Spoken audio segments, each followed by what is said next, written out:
as we pass the setting sun. Someday I'll be overcast, but you won't have to cry, 'cause we'll do the grieving while I'm by your side. I said, don't try to make yourself remember, darling, don't look for me, I'm just a story you've been told. So let's pretend a little longer, 'cause when we're gone, everything goes on.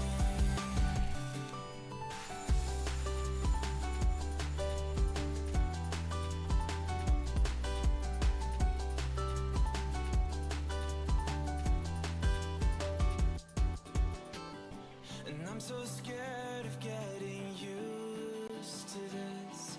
All the vines that keep you tethered in your room. Well, someday both of us are leaving here, but for now I'll just bring this seed to you. Will you meet me in the daylight like we did before?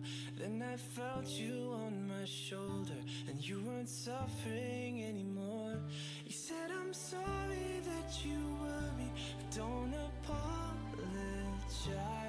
I told you to forget me, but you stayed by my side when I said, don't try to make yourself remember, darling, don't look for me, I'm just a story you've been told. So let's pretend a little longer, and when we're gone, everything goes on.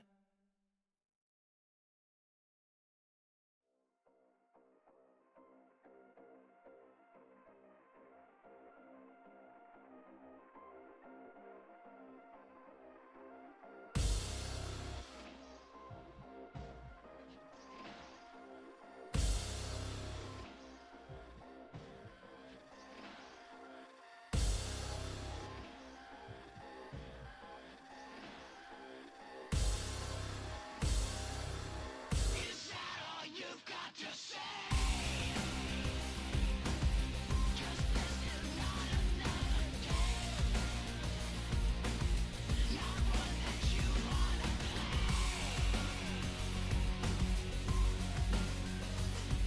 Step by step by step, death walks through your grave.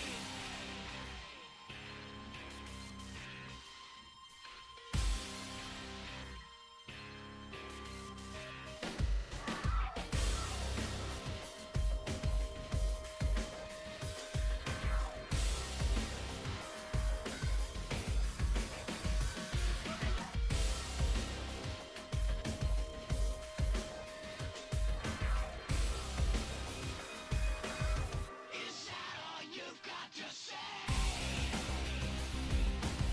Just this is not another game, not one that you wanna play.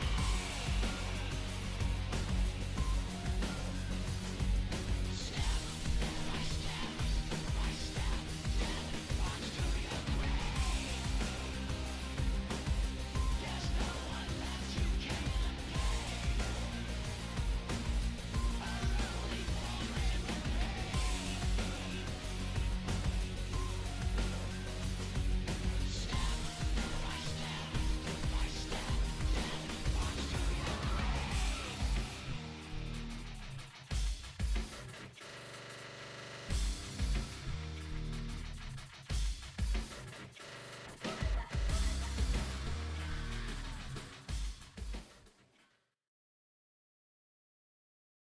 Hello, everybody, and welcome to the Aegis Protector League Finals.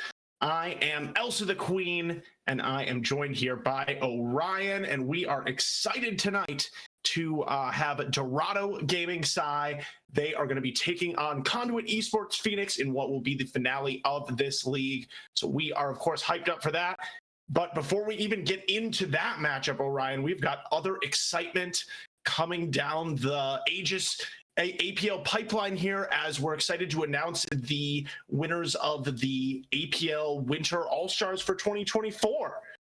So yeah, I mean, with that, Orion, I guess I'll just read off the top names here, because of course we got the graphic for that. So we got for the top lane, we got Stubby, who in the first team, who is of course then followed up by Gabriel Leo and Walk Warlock as the finishing out the top laners. In the jungle, we got Nasian from Conduit Esports Phoenix winning it, or winning the top jungler, followed up by Just Cooper from Dorado Gaming Sci, and then Batman from SG Inferno. And so far from those first two, Orion, definitely hearing a lot of names from both these teams. So I guess that's not a surprise. But also for mid lane, Efron from Dorado Gaming Sci winning it out, and OTF27 from Conduit Esports. Second place, Soxathize from Big Doc Entourage, third. And then bottom lane, we had 2-5 from Dorado Gaming Sci, taking home the top bot lane honors. Second, going to Domination 2340 of Conduit Esports Phoenix. And then Grim Dapper from Literal Monkeys Gold getting the rounding out in third. Then finally for support, Conduit Esports Phoenix support Not So Dark took home the top spot. Sunrise Dorado Gaming Sci, the second. And then we had Ghost from Big Duck Entourage third. So that is me, just in case you are, for all our illiterate members of the Discord and, Aegis, I read it out for you there. And thank you so much for PBS for that amazing graphic. I hope that wasn't too spicy. I was being totally legitimate. And and also the wrong person is on the graphic, notably. That's what happens when, you're working two jobs, producer and, graphic designer. We're really simulating Riot here, guys. That's really what's happening.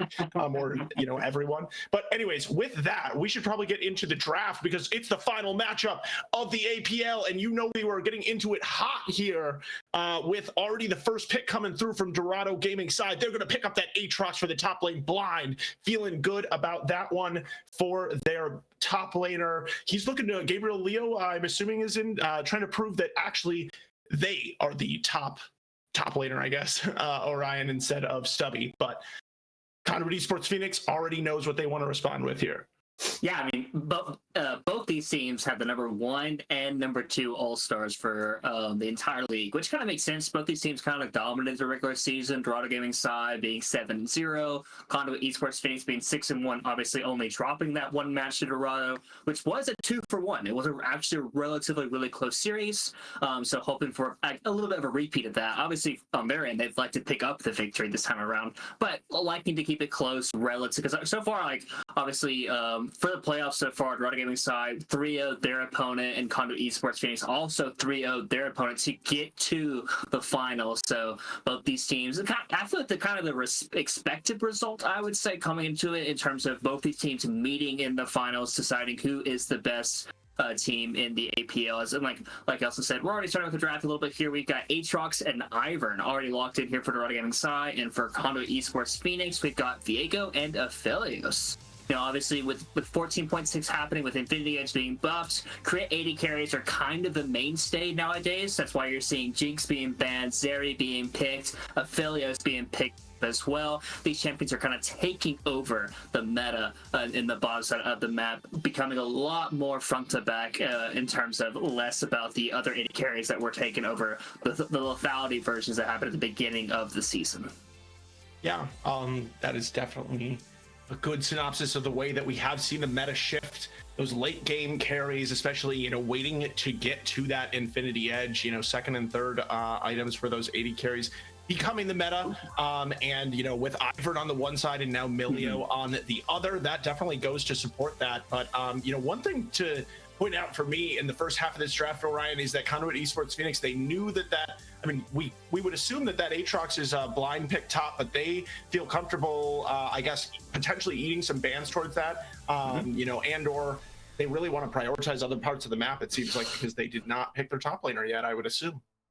Yeah, I mean, I think they just wanted to make sure they got a really strong bot matchup with the Aphelios and the Milio, and then they might be able to potentially ban away some supports as well. But instead, wanting to ban away one of Efron's mid laners here with the Syndra pick, And yeah, I think for Stubby in particular, he has a lot of options. He just into Aatrox in particular, the champ is known for dominating most lanes. So even if you do pick something that you do like into the matchup, he's most likely going to win it. Especially if you're going to pick a tankier top side of the map. Aatrox is known for being a tank just killer outright. He lanes incredibly well into those tanks. So, and I imagine since you have a champion like Aphelios, you have a champion like Emilio, you're gonna want to have a champion on your team that's particularly good at face checking into bushes, and that typically revolves around the top lane or the jungler. And with Viego being already locked in, I would imagine they would look for something a little bit tankier on the top side of the map, just to kind of give them that a little bit of a better frontline option that they don't currently have at this current time. As we do see Blitzcrank being banned away by Conduit, Esports, Phoenix, and going with the two kind of assassin-oriented champions and the Kali and Yone champions already being banned away.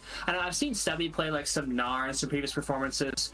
That champion can also do it fairly well, or even just the Ornn, like I said, an outright tank that even though it's like you can pick it a little bit later in the draft, don't give away so much, and even though it's like with the Aatrox, you know the Ornn is probably going to lose that lane, but he will do his best to kind of stunt the winning that Aatrox was doing into the later parts of the game, and hopefully be a little bit more useful in those team fights later to come. Yeah, absolutely. I mean, I've seen enough, especially at this Elo Orns who know what they're doing, just clap even matchups that they should be losing in. So, not the expected outcome, but, expect the unexpected at times with Ornn. He does have that, always have the true damage on the W. And like you said, Orion, even if he does lose, he's going to be scaling with that ultimate and will be able to get the ornaments out later on. But finishing out the draft here from Dorado Gaming, side, they are going to feel comfortable picking up this Nautilus. It's kind of, I feel like the Milio is, I feel like we've talked about this before. There are some ways that the Milio can slightly counter the Nautilus, but overall, I feel like really you pick Nautilus here because there's not very much pressure in the lane. And speaking of not very much pressure in the lane phase, Vigar means that Dorado going to be going full on scaling here in game number 1. Yeah, it's definitely full-on scaling. It's also full-on scaling with very short range. Yeah, it's true. Fairly short range, fairly short range. So I'm a little curious to see exactly kind of how their composition is going to play out, especially if, Conduit, Esports, Phoenix, because that's like a mid-range to a long-range mage in the mid lane. We'll have to wait and see. It is going to be that Azir. Well, Oh, okay. Hui also fits the mid to long range abilities. So it's going to be. I feel like Dorado Gaming aside, might actually have a little bit of a hard time entering some of these team fights, especially if you're engaged as like going into an Ornn or even to a Milio ultimate, like things like that, where they're able just to kind of kite back and buy space. They might actually be able to position in a way where they won't just get immediately blown up by a big arcade or by like Sari potentially hitting somebody. But I think the chain CC for Dorado Gaming size composition is really, really good. You've got Nautilus Q into Ivern, into Veigar Cage, into Aatrox knockups. You can continuously keep that one person knocked up for forever. And hope that you can just initially just like outright chain that person and kill them. So I do like that coming through the Dorado Gaming side, but if they're not able just to blow up that one person and Aphelios' range with Infernum, or even like with Milio buffing him up plus Hui's range, I feel like they might have a harder time in just straight up front to back team fights. Yeah, certainly so. I think that I see so much ability for this Conduit Esports Phoenix composition to kite back later in the game, but so that could be a challenge. On the other hand, they will have to themselves be able to at some point, get into the enemy team's backline to get this area. But I feel like the Aatrox is going to need to be able to find some kind of flanks to start off these fights if Dorado Gaming, wants to be successful. Because if you're kind of with Esports Phoenix, you always just kind of have that go button with the Ornn, but not going to be the case on the other side. But I think as you had described, Orion, at the beginning when talking about the meta shift, especially I would say actually especially Conduit Esports Phoenix team composition harkens to that with that tank top laner, also that mid, I think both of them are scaling mid laners, but Hui maybe a little bit better with that kite back. So definitely it seems like they're at least trying to play this new meta, and we will see how it ends up turning out. I feel like Dorado Gaming and carry top lane players in the top lane are like peanut butter and jelly. Has there ever been a Dorado team that doesn't have an Aatrox main top laner? That's a pretty good question. I think it's definitely known for being like I'd say carry oriented, like very aggressive in the bruiser category. I would say Mhm. Dorado isn't necessarily known for having just like laid back, don't do anything top laner scale for late. That's kind of like the most teams tend to rely on that, I guess. Where they're like, True. hey, we'll pick our tank on top, so a tanky top laner, let him survive, let him do his thing. He'll get back into the game eventually, and he'll be a great team fighter. Dorado is typically known, especially like whenever I play with him, my top laner was either 1v9 or the reason sometimes the reason why we lost. So Yep. that guy was like absolutely crazy at the game. So I love playing with that guy. But overall, that's kind of like the way that Dorado goes in terms of I guess like kind of how they like to operate. But we do have I guess some stats overall for like the entire these teams operated a little bit. And in terms of obviously for both these teams in particular, these teams like to play fairly hectic games. They like to get a lot of kills going forward for both these teams. Dorado Gaming side obviously operated on 28 kills a game, and Conduit Phoenix operated on 25 kills a game. And their average game length time was combined together was about 30 minutes. Obviously, Dorado Gaming being at the 28-minute marker. So both these teams, in terms of game time, obviously right around that 30-minute marker, and getting close to 30 kills, which is going to be a kill a minute. So, and these teams are both, in terms of drafting wise, are a little bit slower. They're like a little bit slower pace in terms of scaling up, getting those items, playing those front to back team fights. But I can't imagine that's going to be stopping either of these teams looking for those early aggressive plays, because if either team gets ahead of the other and they're able to scale into the late game that much better, it's going to become that much easier for either team to pick up this game one victory. And anytime you play a best of 5, especially in the finals in particular, you want to get a good start. You want to jump yourself into a position where you're able to pick up that game one victory and kind of just carry that momentum. And if you're able to win, if you're able to win your side every game after, you will eventually win the series. Yeah, and I feel like especially when it's one of these games that could potentially end up dragging out and be, very sort of even for a lot of the game, that can just get especially demoralizing if you do not come away with the victory in the first game. But we will shortly head on to Summoner's Rift to find out who will take the victory in that first game. But before we do so, I would be remiss to not shout out one of our sponsors. And I will start tonight with Coachify GG. And I will say, usually I say it at the end, but remember that supporting our sponsor supports us. So if for no other reason than you think Aegis is good, I really encourage you to click the banner below the stream. That pumps up those numbers, and it makes sure that Coachify is getting what they came for as far as that exposure. And maybe you'll check out Coachify, and it will provide you the tools to to manage your teams and players while also finding new students and making more money. So you never know. But either way, you know that you're supporting us. So make sure that you click on the panel, and I think the other thing I wanted to mention is definitely click on that panel below the stream, and we will see you when we are back from the spectator delay.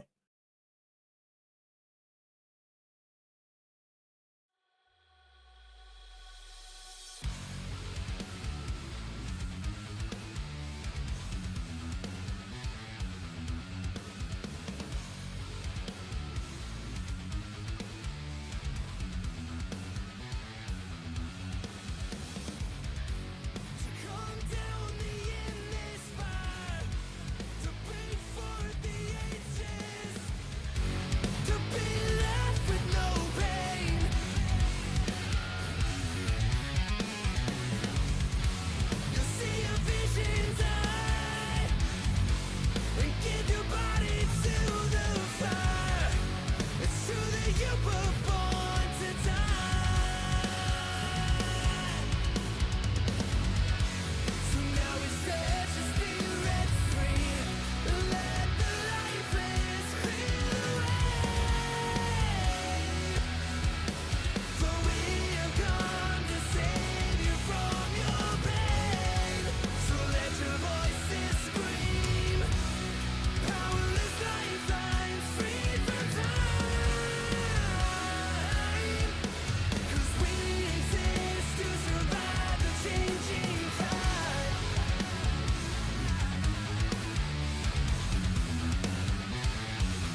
to break their spine and reclaim what once was mine.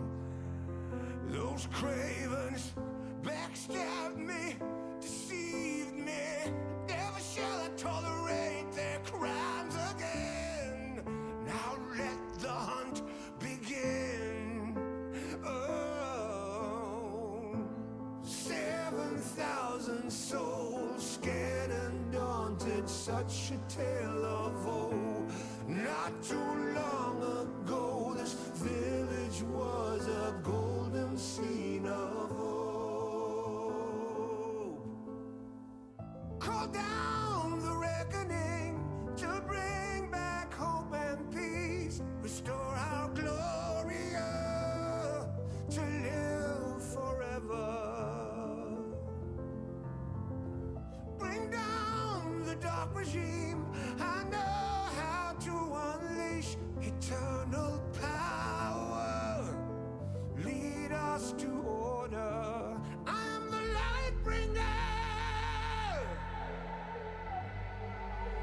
Fellow warriors, I ask you, should my campaign come to an end, there's way more to avenge. Oh, 15 million souls living in this realm without much hope. Not too long ago, this kingdom was a golden state of hope.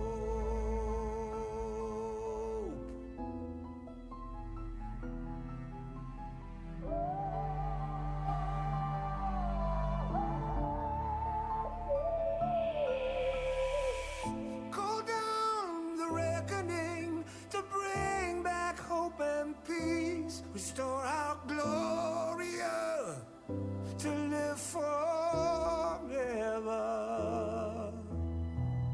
Bring down the dark regime. I know how to unleash eternal power. Lead us to order.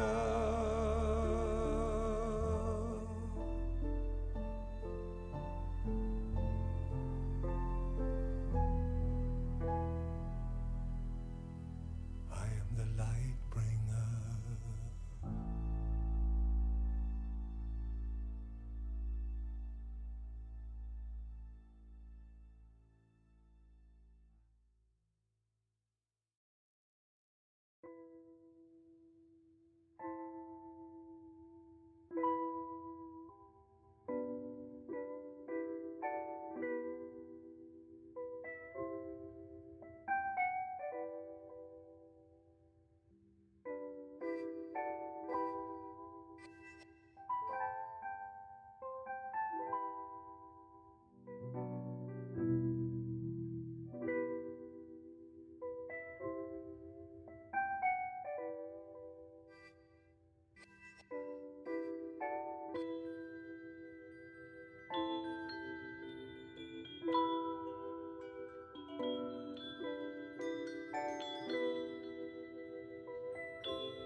wash it away. Intense chase and whispers before they all just fade. So how can I leave it all behind when I refuse to watch it fall to dust? I will find a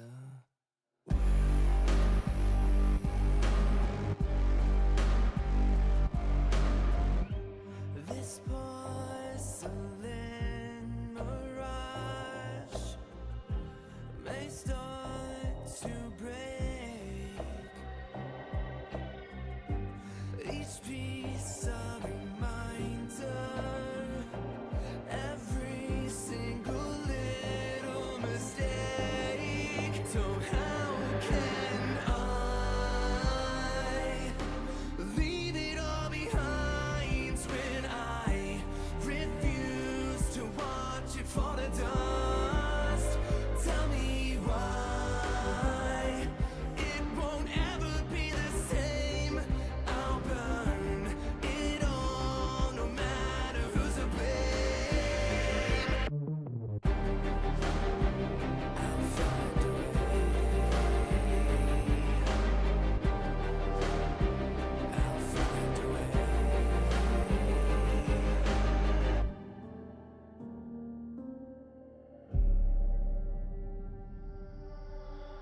And every time I close my eyes, a little less of you remains.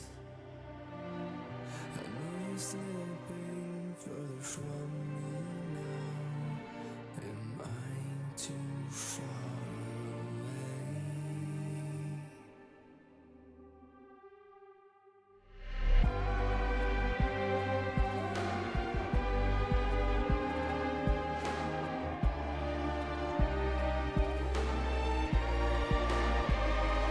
Tell me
tell me where do I take us?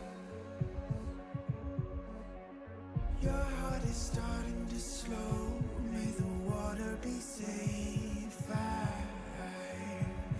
As I dive in, blood stains washing underneath the waves.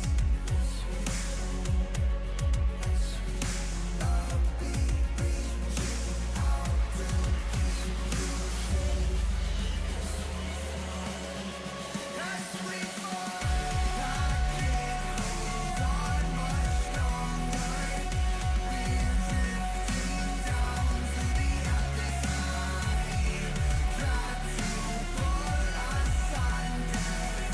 Keep holding out for the other side.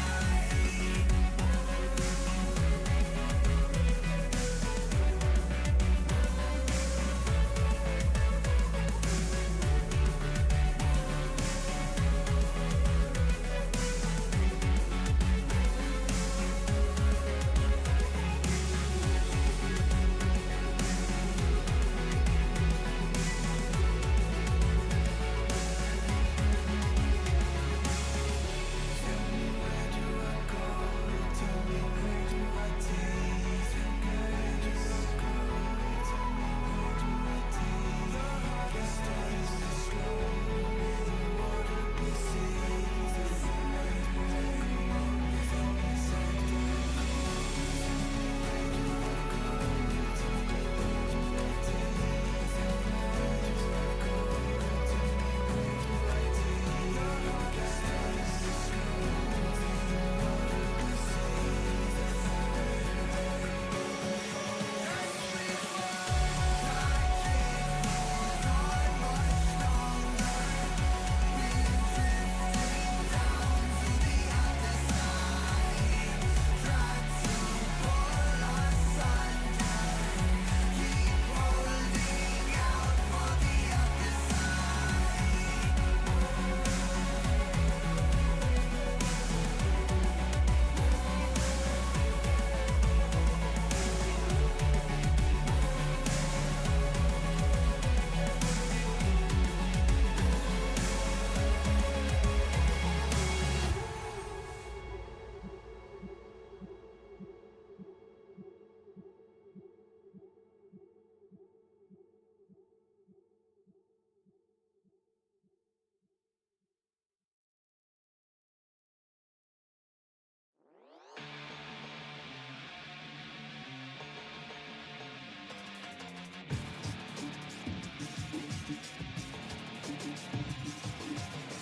This city never sleeps, chemically brought down on its knees. With every breath that I breathe, clenched fists and gritting teeth.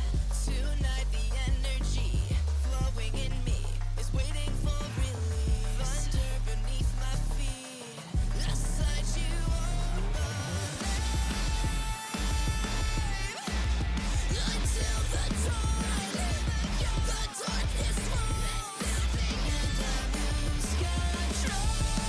I feel it in my bones, a spark to lead us through the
I feel it in my bones.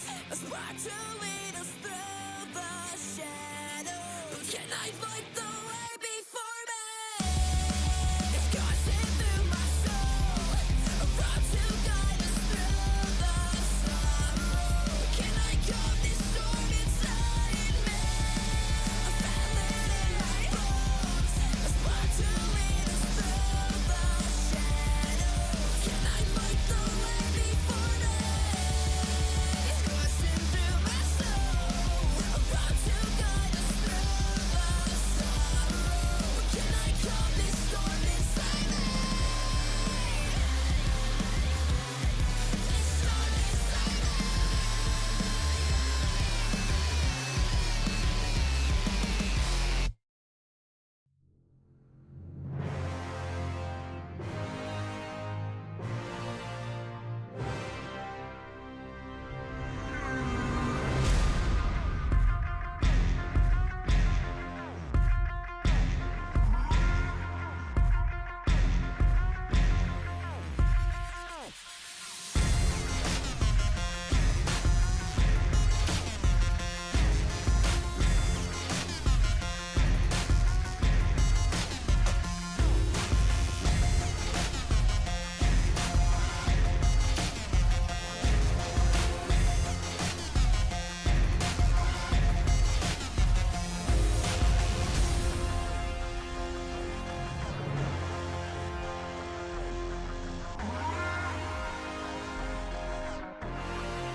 You're the rain on my happy days. Dark cloud, you're the storm and the rain.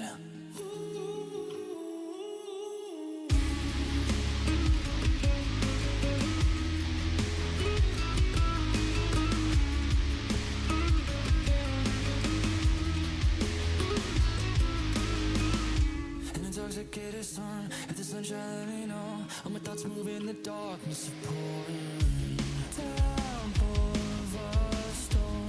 My soul is. Should I pretend like we're just dancing in the sunlight? And I'm done waiting every day until I realize you're the rain on my happy days.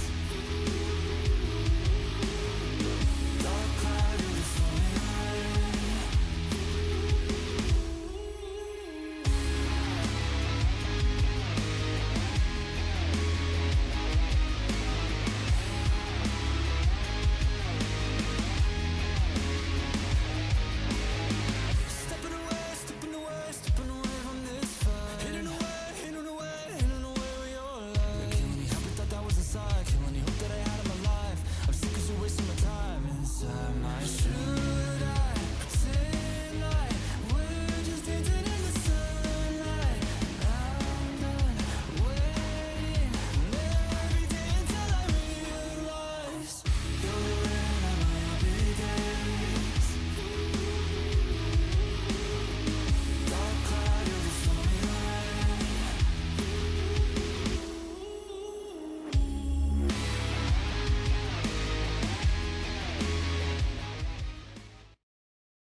Hello, one and all. And after a long, worthwhile wait, surely we are back. And hopefully you are back with us here on the Summoner's Rift for the finals of the APL. It is just game number 1. So if you're just tuning in, don't worry at all, because the action is just getting started.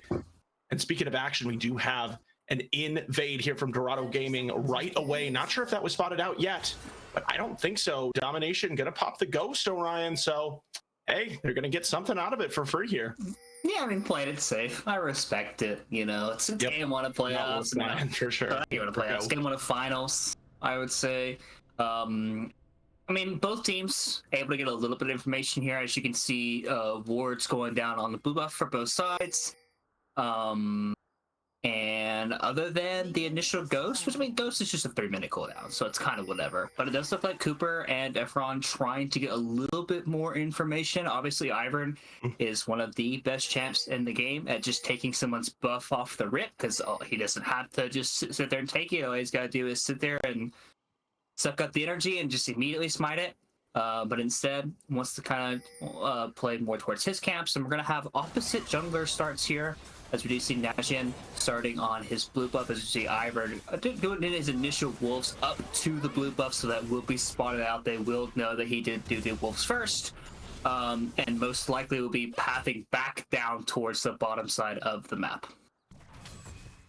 Yeah, and so, I mean, I'm interested to see a little bit how this Viego plays the game out. You know, I'm a big Viego fan personally, and you know, we know a lot of the times he does scale really well, so could just look to farm this one out early. There will be really good jungle knowledge here on the side of Dorado, but I feel like they'll probably just use that for the most part to, you know, be able to push up these lanes and feel safe. I mean, Ivern, like you said, definitely likes to cause a little bit of trouble early on, so it will be interesting to see where Just Cooper wants to go. I mean, because he should have quite a bit of lane priority, at least in these side lanes here, it looks like for now. Pretty good push, so we'll see what he wants to do with it, as we see the Aatrox trying to, you know, do what he does here in this top lane, and we'll track Gabriel Leo. I mean, they invested their first pick into this Aatrox, remember? So theoretically, you want to get a lot out of it. I mean, if you win, you know, winning kind of solves everything, I suppose. But if you lose, you better have gotten a lot out of it. Yeah, I agree. I mean, I think it's one of the things, like, obviously, I mean, we kind of expected towards the later parts of the draft, a tankier option was going to come through, so Aatrox should be perfectly fine up here by himself. Just kind of maintaining the push up here. Obviously, if Viego were to make a trip up here, it would be more or less for himself, less for the Horn. Typically, when you see a matchup like this, the trade of thought is usually, okay, leave the tank alone. He'll kind of just like lose in isolation. It'll be all right. But oftentimes, when you have a champion like Orin who's great at setting up ganks for his jungler, and even like a jungler like Viego, who can be very aggressive in ganks, he can look to be aggressive. If you see Dabs looking for a potential trade as well, flashing forward onto Dark here as well. Yeah, and it looks like Gabriel Leo was able to navigate out to safety after using that flash. No flash utilized from the Ornn or the Viego, so could have a potential repeat gank here. And I mean, you could see even early there, Aatrox getting the push, but Ornn certainly holding his own in those trades. Again, you know, just taking advantage of his W. Also, that grasp of the Undying, you could see there. You know, pretty much going even though he got interrupted trying to use his passive goodbye. But here's Viego already here for the counter gank. Will Gabriel Leo be able to dodge out on this? Stun gonna come through, and it's gonna be a first blood. The assist does go over to Dabs as well, and that's gonna be nice for Nation or Nation, however you want to say it, into their pocket early on here. This is interesting. Aatrox has TP'd into this hop lane, and Viego's still here. He's gonna finish it. He does end up choosing the base. I mean, I guess most likely. I think if Dabs wanted to just like base immediately off the rip and TP back with the Aatrox, they could have initially just like outright fought him here. I mean, yeah, even getting this buy off, I mean, it's gonna get him a little bit of health HP back, but yeah, for now was not taken advantage of. Instead, Viego does opt to just grab that Noon Quiver first back, which is going to feel really good for him, even just being able to clear the jungle and potentially heading up towards this dragon, although the scuttle is going to be spotted out there. So he is not going to do anything there at this time, I suppose. And I mean, we talked about it in the draft, Orion, but that was a long time ago.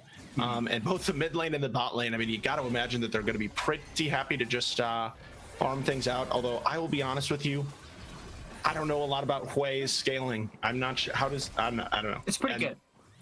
Right, yeah, that's what I kind of assumed. Yeah, he obviously he's pretty much like this. I don't want to say standard mage, but he's like the long range artillery mage, especially when he gets like the cooldowns in his QW, where I forgot what it's called, but basically where he's able to just like use it from like very long range, calling it down from the sky.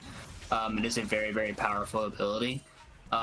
So definitely looking for him, especially in these team fights to come. If anyone gets CC'd, to kind of use that on top of their head just for the extra damage you get as the execution to come from. And that's kind of why I said I really like Conduit Esports Phoenix's team fight, like front to back, because they have Aphelios, they have Hui, and they have an Orin that can just like stand in front of them and absorb any initial engage. As long as he's the one taking that initial engage, they should be perfectly fine.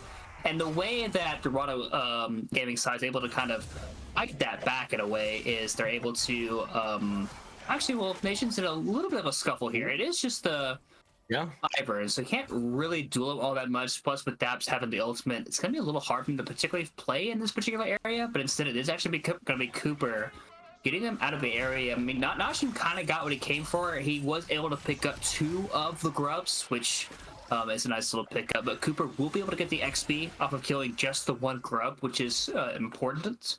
You only have to kill 1 of the grubs to get the XP for the camp, which is, it's pretty nice for a jungler. But overall, I mean, it's right now, it's still early in the game. Obviously, First Blood did kind of go the way to Viego, which does feel very nice for him, and kind of slowing down this Aatrox's pace early on into the game. But right now, I think both teams are pretty content with the current stage of the game. Obviously, that initial play on the bot side did result in getting both Aphelios' and Milio's flash, so a return gank once Nautilus hits level 6 is very real that Conduit Esports Phoenix will have to be a little bit wary of, especially with Ivern being back down on the bottom side of the map. He is level 6. Sunrise does have flash here. He can look for a play on the aggressive side on the bottom. All right, here's just Cooper. Ooh, gonna whiff the Q there.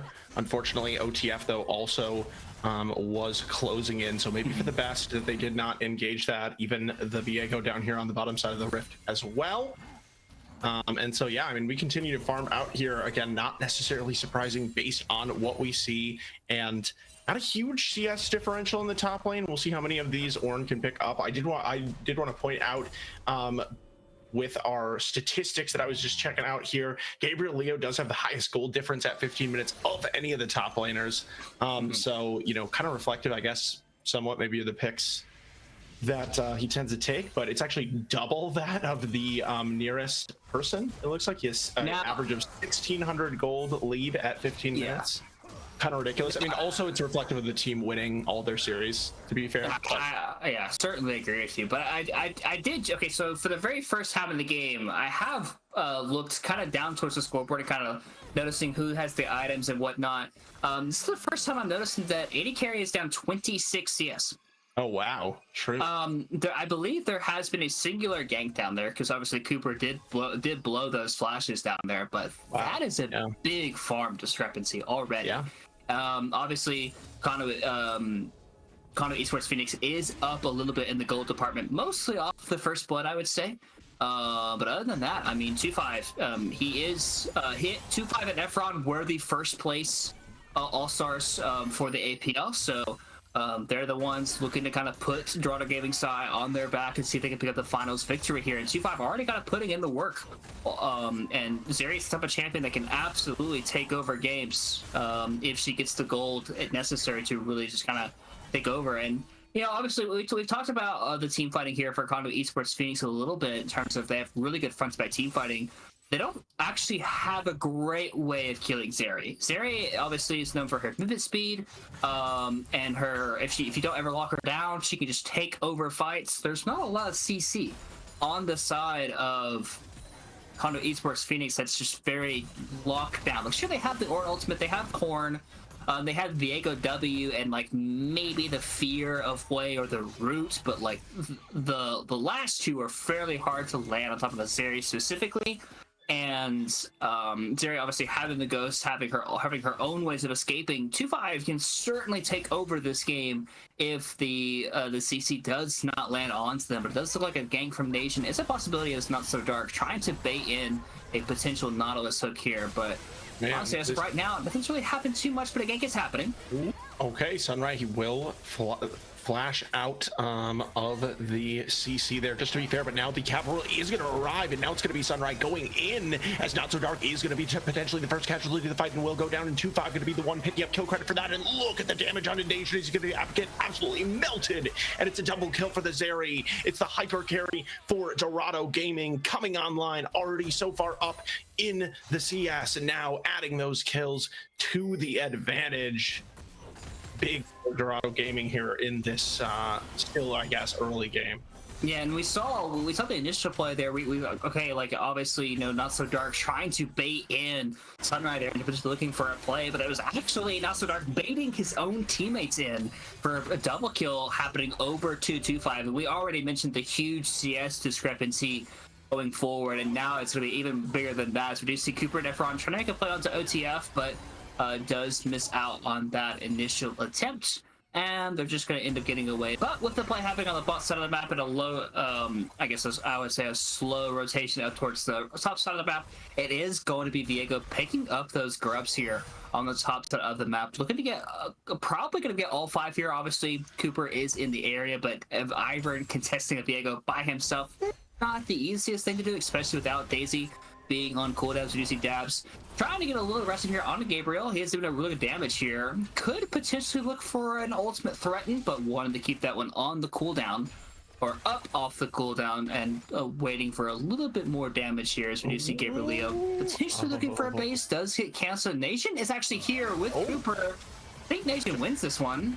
Others are going to run into each other, but Gabriel Leo will be the first one to be to rotate just because of the shape of the walls here. But keep in mind, definitely low on health. Should be able to farm out this wave though, which is nice for the Aatrox. But yeah, I mean, once the Bramble Vest does come in from the Orange, it does start to get trickier. I mean, Gabriel Leo probably sitting on a decent amount of gold, which will aid him. But for now, top looks like finally this Aatrox getting back to the base. Haven't talked much about the mid lane. We got exactly the same CS. Efron taking the lead by a couple, but it looks like OTF probably able to at least even it up. So, but Vigar, not sure where his stacks are at, but these top laners, okay. Aatrox, does he have enough room to actually make this 1v1 happen? Still hasn't popped the ult. He will now, but Ornn just gonna dash off to safety, not even needing to pull out the Ornn horn there. And I don't even think Ornn has probably ulted so far this game. He's gonna go back to the base. He doesn't have TP, so he will lose some farm, but definitely gonna lose some farm, but he hasn't really had a reason to TP. We do see Cooper was spotted on that ward, so Conduit Esports feeding spot lane should have full information and knowledge that he is being seen on multiple wards now, as Dark is trying to get over into the area. So yeah, Gabriel obviously with the use of TP is able to push Dabs out of the lane, as well as picking up a tower play of his own. So a little influxing of gold. As Zeri has now base after getting those couple of kills. She was sitting on probably about 2,000 gold in her inventory that entire time. So you see Dabs trying to get Gabriel Hill, actually blowing his flash because of the pillar placement there. And remember, he still has his ult. Did not use it earlier, and now he's going to pull it out. Gabriel Leo also has used his dash earlier, and this is going to be a solo kill, it feels like, inevitably, for the Ornn, and he will finish it off with the last beat down of his hammer. And you got to be happy about that if you're Conduit Esports Phoenix. I was actually just going to say, you know, even with those turret plates taken, you're happy with how the Ornn has kept up, but it's even better than that, as we do see Rift Herald potentially being the next target for these teams. Aatrox not up for another 9 seconds. It does not have the teleport, but another teleport is up. It's going to be the one of OTF, or rather Efron, what am I saying, on the blue side, going to be TPing himself onto a dangerous position. Does have to flash out, but will be safe for now. And now the Rift Herald potentially going to reset. Aatrox trying to get his body up there in a quick manner as they have rotated all 5 members of Dorado Gaming up towards this Rift Herald. On the other side, it is going to be Domination getting some free time with this turret. Remember, the turret plating has already fallen and quite a bit of damage. I believe that was the way, but Gabriel Leo now arriving with Sunrai also aiding in the initial engage, and they're going to be able to pick up the kill on the Hui. OTF going to fall, and they pick up the Rift Herald on the back end of it as well. That's going to be claimed by Just Cooper. We'll see where they want to drop it, or if the bot lane's going to stay here and try to make a play, or if they want to push back down, as the bot lane turret did fall. So there is that traded on the other side of the map, with the gold actually ending up in the favor of Conduit Esports Phoenix. Yeah, I mean, it's a huge gold investment there over to Dominations. And I'm surprised Conduit Esports Phoenix stayed around in the area for such a long period of time. Typically, when you have your team when your team is oh my goodness, getting so much gold advantage on the bottom side of the map, you want to pay respect and be like, hey, we're getting such a big gold inflection. All we gotta do is keep them up here, and we can just get so much gold on the bottom side. Because Dorado over-rotated their members up to pick that Herald. They really, really wanted it. And the only way it kind of would have been back in their favor is if they were able to pick off a fight, and they were able to do so, getting 2-5 out of their kills. So thankfully for Dorado Gaming side, they were able to pick up that kill to kind of balance that out. But happened to Gabriel here again. Has no flash. Leo, he's in a tough position, but he is going to be able to get himself over the wall. Will Nation be able to follow and finish off this kill? Gabriel Leo, he is going to have a lot of life steal, but he's got the assistance of his mid laner, and that is going to be Gabriel Leo put in the dirt. Dorado Gaming, though, they are aware they're going to respond on the other side of the map in a big way. First, they're going to pick up the dragons, and then they're also drop the Rift Herald into the bottom lane there, I believe. Did not quite pick up the turret, so we'll see if they're able to finish it off on the back end. I believe they should be able to, but actually mid lane being pushed now as well by Conduit Esports Phoenix. And Orion, we can see why these two teams are here in the finals. They definitely are playing the map in an intelligent way, as it will be that bot lane turret falling. OTA, oh no, actually, never mind. What am I saying? I don't know. I got blinded by the Vigar cage. Bot lane turret still not quite falling. I think Efron should be able to finish it off, though, with this next wave, unless wave trying to stay, so we'll see. The saga continues. Yeah, Fallen Tower will fall inevitably. Even if Wei was still in the area, he could theoretically protect it, but obviously it is going to be falling eventually. There's no real reason to protect a dying tower as it is, so able to kind of get back and kind of play for that one as we do see. Please don't play here on the Sunrise, but he backs off, recognizing that Nation was in the area. And looking at some item breakpoints here, we do see multiple items being purchased by everyone here. Obviously, items are being purchased by both teams. Only people that are actually... Dabs is pretty close to 2 items. Domination is likely close to 2 items as well, because he's able to pick up that mid tower.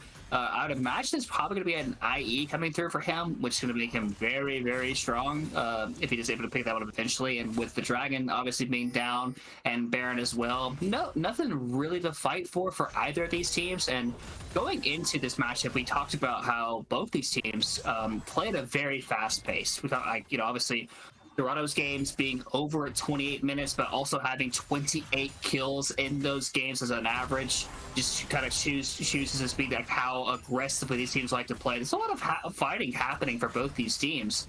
But overall, Max Gabriel does still not have flash. The Ornor is available if they choose to use it. Yeah, and remember, the turret is not there, so that's going to be a long way to run for this Aatrox, who's definitely doing his best to survive, but Nation eventually is going to finish that one off. Mid lane, though, again, it's all about these trades, so the pressure being created by Aatrox on the top lane, and now there's a TP coming in here, and it's going to be Dabs. Remember, he didn't have to use the Ornhorn earlier, so he'll have it now, and they're going to try to use it to get onto 2-5. Second knockup, rather, is not going to land, and now it is this area getting the safety, but it will be Just Cooper going down instead, going to be sacrificed. And so what can Dorado do? They've already taken out the first turret in this mid lane, so they will be just backing off, spending some of the gold that they have in their pockets.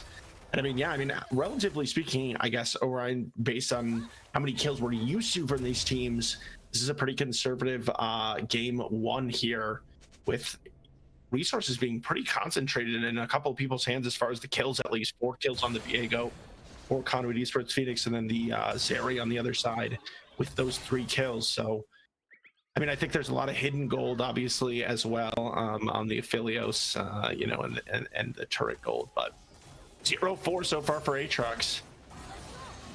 Yeah, definitely quite panning Doesn't out reflect the the pressure though. Yeah, sure. definitely not quite panning out the way they'd like this Aatrox space to kind of pan out. Obviously, with this Aatrox, you kind of want him to be dominating the Ornn in the side lane, drawing pressure to him. But in fact, in reality, it's kind of the Ornn handling his own up here in the top. So we are taking a quick look at the garage. Obviously, most of the goal for both these teams, like you mentioned, is going to be on this Zeri and this Viego, who have the most kills. But I feel like it's just right behind the Zeri and Veigar.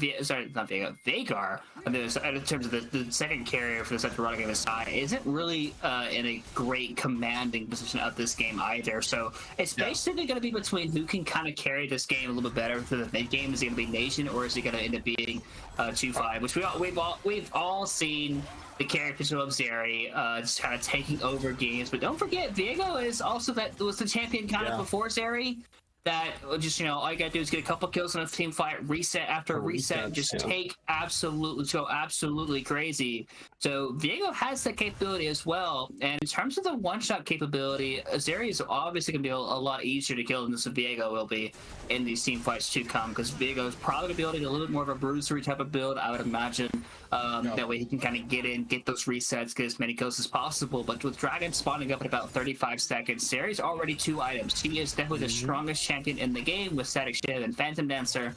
So she is definitely the one to watch here from Dorado Gaming side. We already talked about the lack of lockdown in CC on the side of Conduit Esports Phoenix composition. I think they have a much easier front to back, but Efron could get caught out here, actually choosing not to go after him. Instead, gonna look to kind of posture around this dragon 10 seconds before it spawns. Zeri's actually able to get the push in the mid lane, so no one's gonna respond to that mid wave initially. And actually gonna be a rotation over towards the Baron. If you look into there actually aren't really that many wards over here. There's that one pink ward over where the blue buff area is that is available for their side, so they might have some knowledge happening over here, but Conduit Esports is kind of sniffing it out a little bit. Dabs is rotating over. It is 10k health on that Baron. Gabriel is sneaking on the Not So Dark.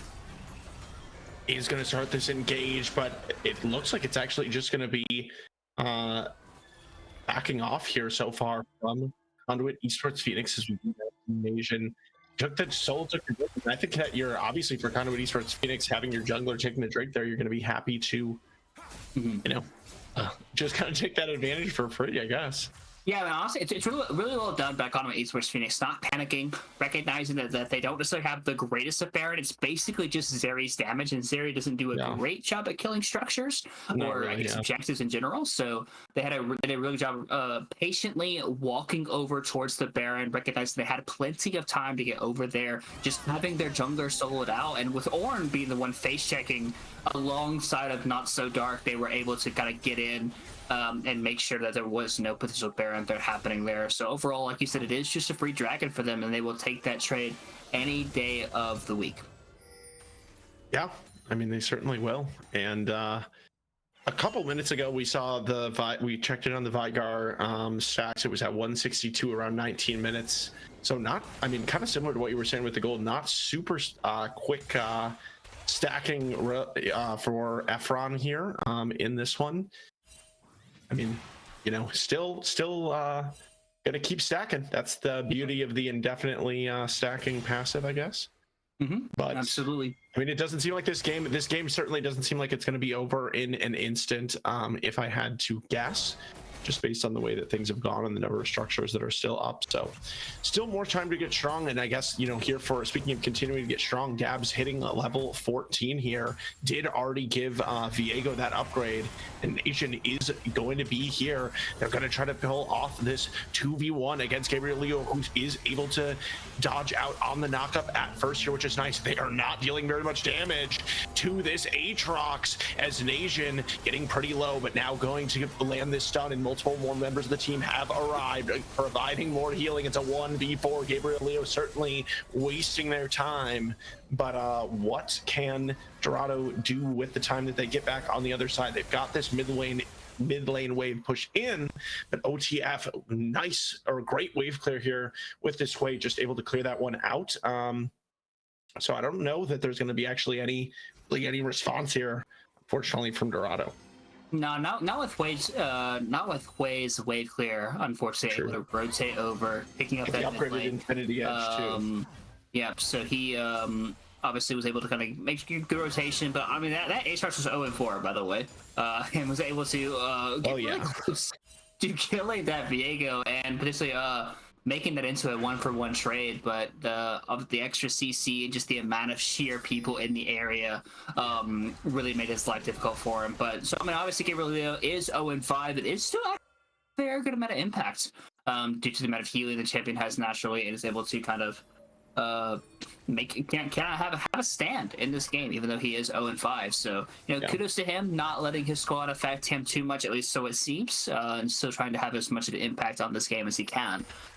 Overall, obviously, Dragon spawning up at about 1:30. We do see Conduit, we do see Dorado Gaming and Conduit Esports trying to get in this area, but Aatrox is going to be over to push the side, so someone will have to answer him eventually. I imagine it will be Dabs, just because he's the tankier member. Hui can still be dove under the tower by the Aatrox if he is not careful, so OTF will need to kind of have some due diligence here on this top side. And making sure not just to face tank a lot of Aatrox's damage, even though he is 0-5 on the scoreboard. As we do see, like I said, both teams kind of posturing. We do have 2 Ornn ornaments coming through.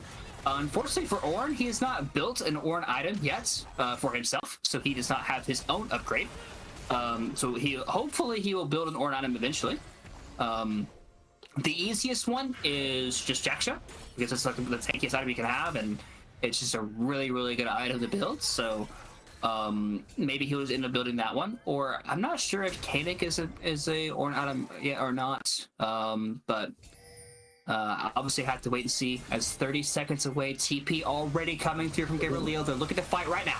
Okay, Gabriel Leo, but he's gonna be stunned up multiple times at the outset of this. He's just gonna be one combination able to just finish him off, and it's gonna be multiple. It's gonna be the reset picked up here for the Viego for now. Nation now trying to get in the front of the fight, but gonna take a lot of damage on the front end of that from Efron, who does have 2.5 items completed now on this Vigar. Cage gonna go down. Domination is inside there, but there's no way to follow up if you're Dorado, because they don't have that Gabriel Leo on the Aatrox to engage. And even when he is there, we can see Orion, the flaw in that play on this Aatrox, not a tank build, and so he just is CC'd up and goes down there. Conduit Esports Phoenix going to put themselves on a soul point for this Mountain Drake, which does seem like it would be a really nice soul to pick up in this game where you're just looking to edge it out and survive over the enemy team, buy enough time for your hyper carry to finish everyone off. But I mean, one thing, Zeri has not died yet. I will say, there was a thing back when I was casting when Zeri was ubiquitous. It's very difficult to beat a Zeri that has gotten resources in the game without ever killing the Zeri. So you never know. It's never over until Zeri's dead or the Nexus is dead. Yeah, that's mostly the Nexus, but just saying, these fights over the neutral objectives and things, eventually teams back off. But when you're gotta push all the way into the base, miracles do happen. Yeah, well, Dark is by himself. Yeah, this is going to be potentially a lonely, lost Milio here, but actually now Gabriel Leo is going to turn his attention over to Dabs. It's going to be the tanky Ornn, will not get caught by the W, and so should be able to just walk this one out. Dorado has been able to then effectively push the enemy to the Baron, but Efron was the one on the other side, going to be caught between a rock and a hard place here, flashing out from the ultimate of Viego, but it just seems like it's a matter of time. He was always going to die. He bought some time for Dorado, but they're just now starting the Baron. However, it's 28 minutes in, they're doing it pretty quickly. It's at 10K. Viego Domination has blue gun just back in the base, so it's going to be just a question of whether or not Dabs. Oh my goodness! And Dabs and Domination, can they do it in the 2v4 miracle? Dabs taking a lot of damage here, but is so tanky. Baron going to go low, and they should be able to finish it now. And this fight is going to come through from Just Cooper, but the rest of the team has now arrived, including the Viego here in a second. And Domination is the name of the game, as 2-5 still going to be alive for another second, but for the first time in this game, Zeri has gone down as it's a sweet 900 G's into the pocket of this Viego, just getting stronger. And 29 minutes in, the game is not over, but we will see how much more Conduit Esports can take. The Infernum gun coming through from Domination there. All the 5-man group, obviously Aphelios known for those type of moments. And he recognized like, hey, there's 5 people all sitting on top of each other. That's so many just waves just bouncing off of each other, exploding for the amount of damage. And obviously you talked about Zeri taking over again. This Aphelios is also 3-0-1, has not died yet with an Ornn upgraded Infinity Edge. So he is incredibly strong at this current state of the game, especially with Emilio buffing him up in that fight. And I think they might have been able to take off that Baron as well, if they'd been a little bit more aggressive. I think obviously Domination, there were the iron bushes popped up on the areas. I don't think he had super good vision and didn't want to just full send it, but I think he could have definitely went absolutely crazy in that fight and might have been able just to outright win it for his team in that particular moment. But I obviously recognizing the fact played it a little bit safer, didn't want to do anything too super crazy. They were able to pick up the kills. The gold lead is now much in their favor, about a 3,000 gold lead or so. And with the dragon spawning up in about a minute and a half or so, this is going to be their time to take this one over. Lots of summoner spells from the major carries got used there. 2-5, no summoner spells. Efron does not have flash. This is going to be a very difficult fight for them to play in about a minute's time, especially if the Ornn ultimate comes on top of them. And this Viego is absolutely a monster. 3 completed items, 6 1 into Nation. The first team, obviously all-pro jungler, not all-pro, all-star jungler for the APL. He is looking to take his team to a Game 1 victory. Has been super critical. Also has definitely been the beneficiary of great play from the side lanes. I mean, particularly in the top lane, Dabs enabling this Viego to pick up that first blood and really get the ball rolling early on in this one. And then Domination, I mean, falling behind in lane early on, but gifted that position of being able to sit in that bot lane while the team lost not too much, I guess. Well, he was able to pick up so much gold. And since then, it has definitely been this Aphelios dealing a lot of the damage as well.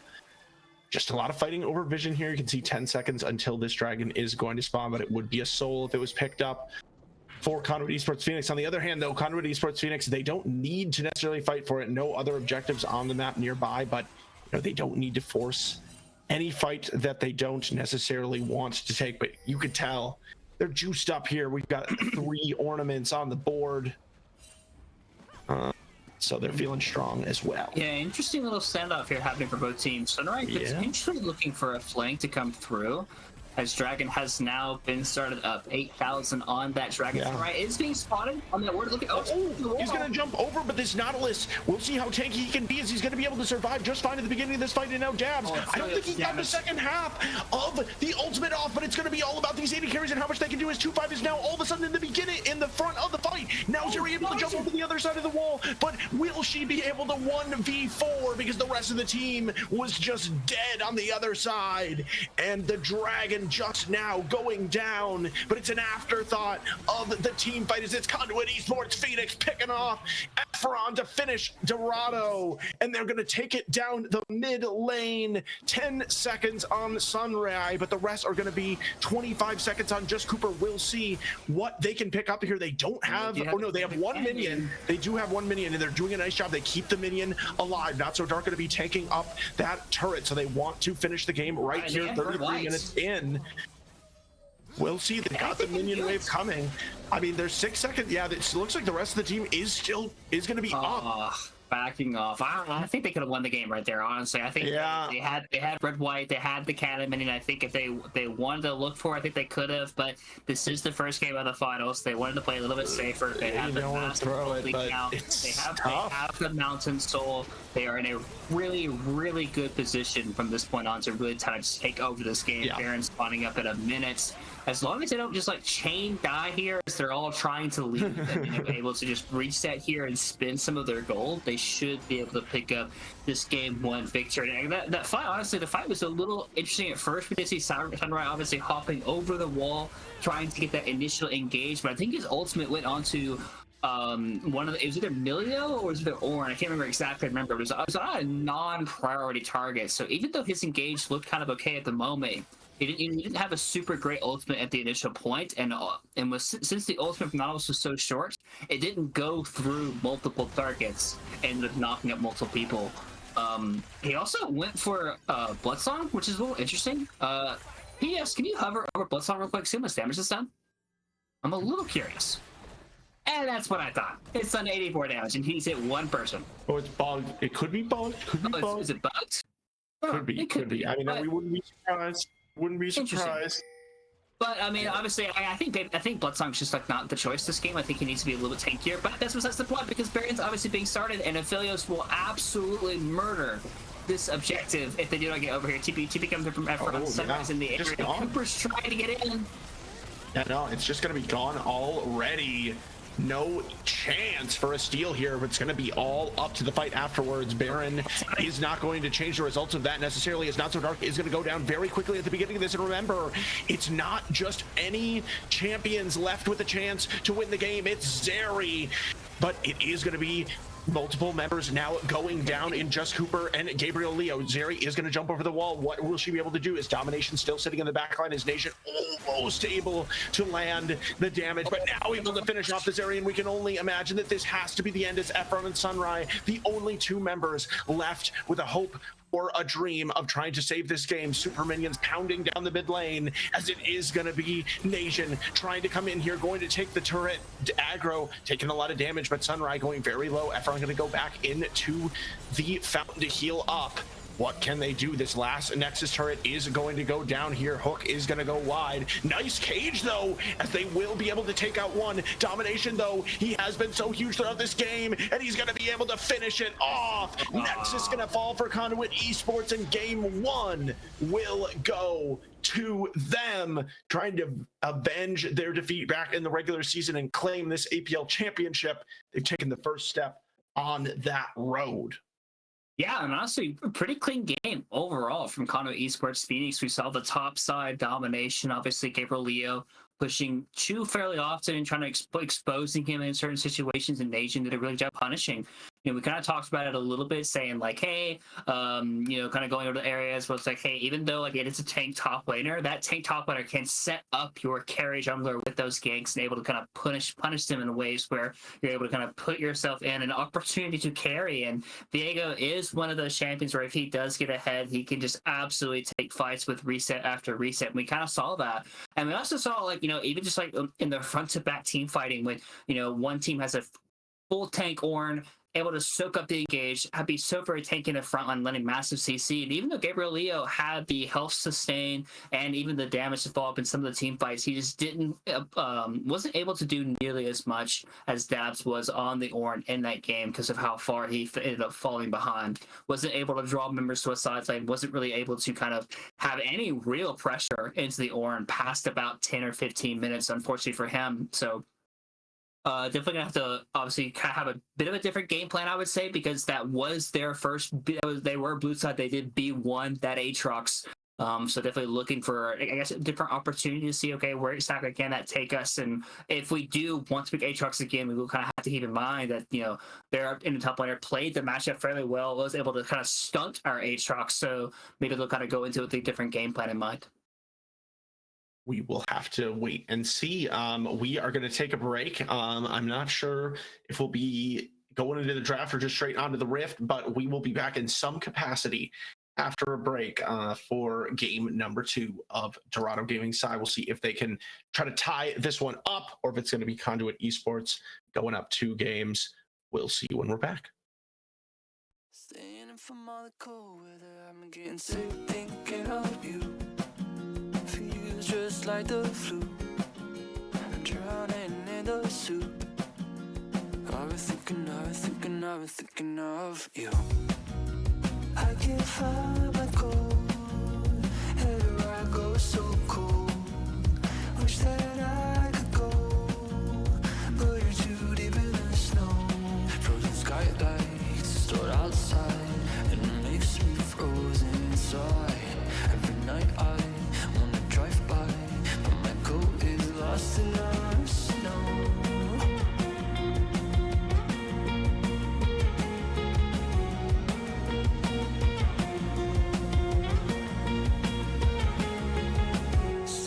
from all the cold weather. I've been getting sick thinking of you.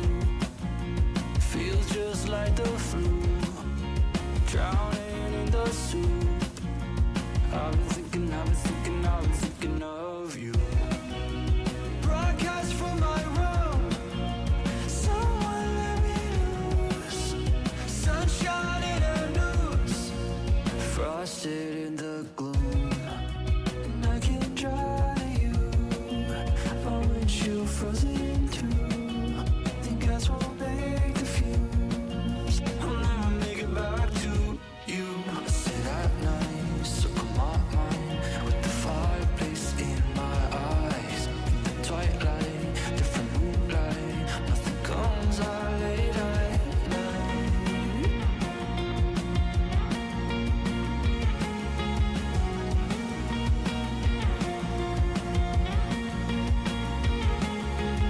Staying in from all the cold weather. I've been getting sick thinking of you. Feels just like the flu, drowning in the soup. I've been thinking of you. Cold nights, drive through different tools. Roll down, window meters on.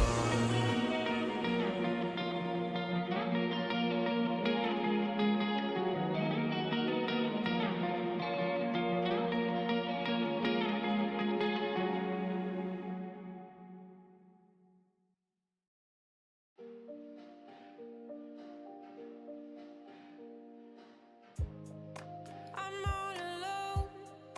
Where did you go? Back into your mind, down into your hole. And I'm not invited, I already know.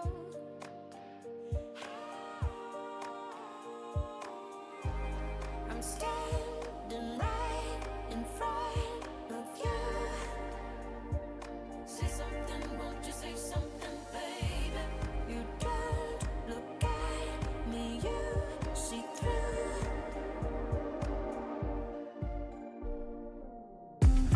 You want me to swim, but you'll be my ocean.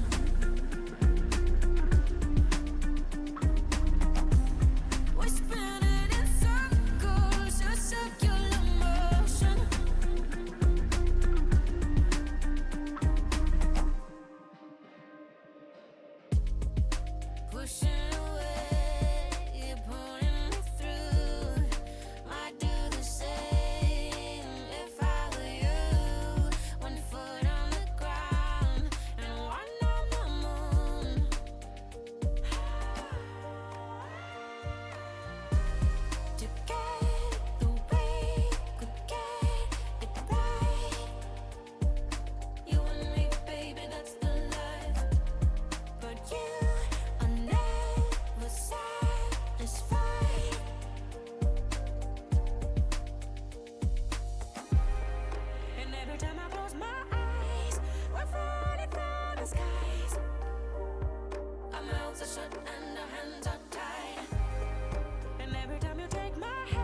Kaleidoscopic nightmare in my life. I love it, but it's evil in the light. Colors slow in the darkness rise. I want to shatter to pieces at a time.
Shadow to pieces at a time.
One and all, welcome back to game number 2 of Dorado Gaming Sci against Conduit Esports Phoenix. As we can see, the draft and actually the game, as which we'll jump into in a moment, have taken place. And Orion here in these drafts, my immediate thought, we're definitely seeing something completely different here in game 2. Across the board pretty much here for both teams, so it's kind of back to the drawing board a little bit, despite the fact that it didn't seem like either of the team comps was super flawed necessarily in the first game. Maybe Dorado's a little bit more. Yeah, I think specifically for Dorado Gaming Sci, after having such a rough start to the series, they kind of wanted to switch things up. They started off on blue side, wanted to go over to the red side for game number 2, and it seems like both teams have a fairly high priority on the Aatrox. So instead, this time around, Dorado Gaming banning away that Aatrox away from the side of Conduit Esports Phoenix, and this time it does leave up Conduit Phoenix able to pick up that Ashe very early on into the draft. But Dorado Gaming Sci able to kind of counter it out a little bit. They want to do an aggressive kind of pushing bot lane with the Caitlyn and the Lux, but that does leave them a little bit vulnerable to what Conduit Phoenix has drafted for themselves. They went with the Zac in the jungle with the Nautilus in the support. That Sunrise picked up in the last game. So a lot more, I think, still very teamfight focused-esque, I would say, for Conduit Phoenix Esports, with a little bit of the split push in the Gwen.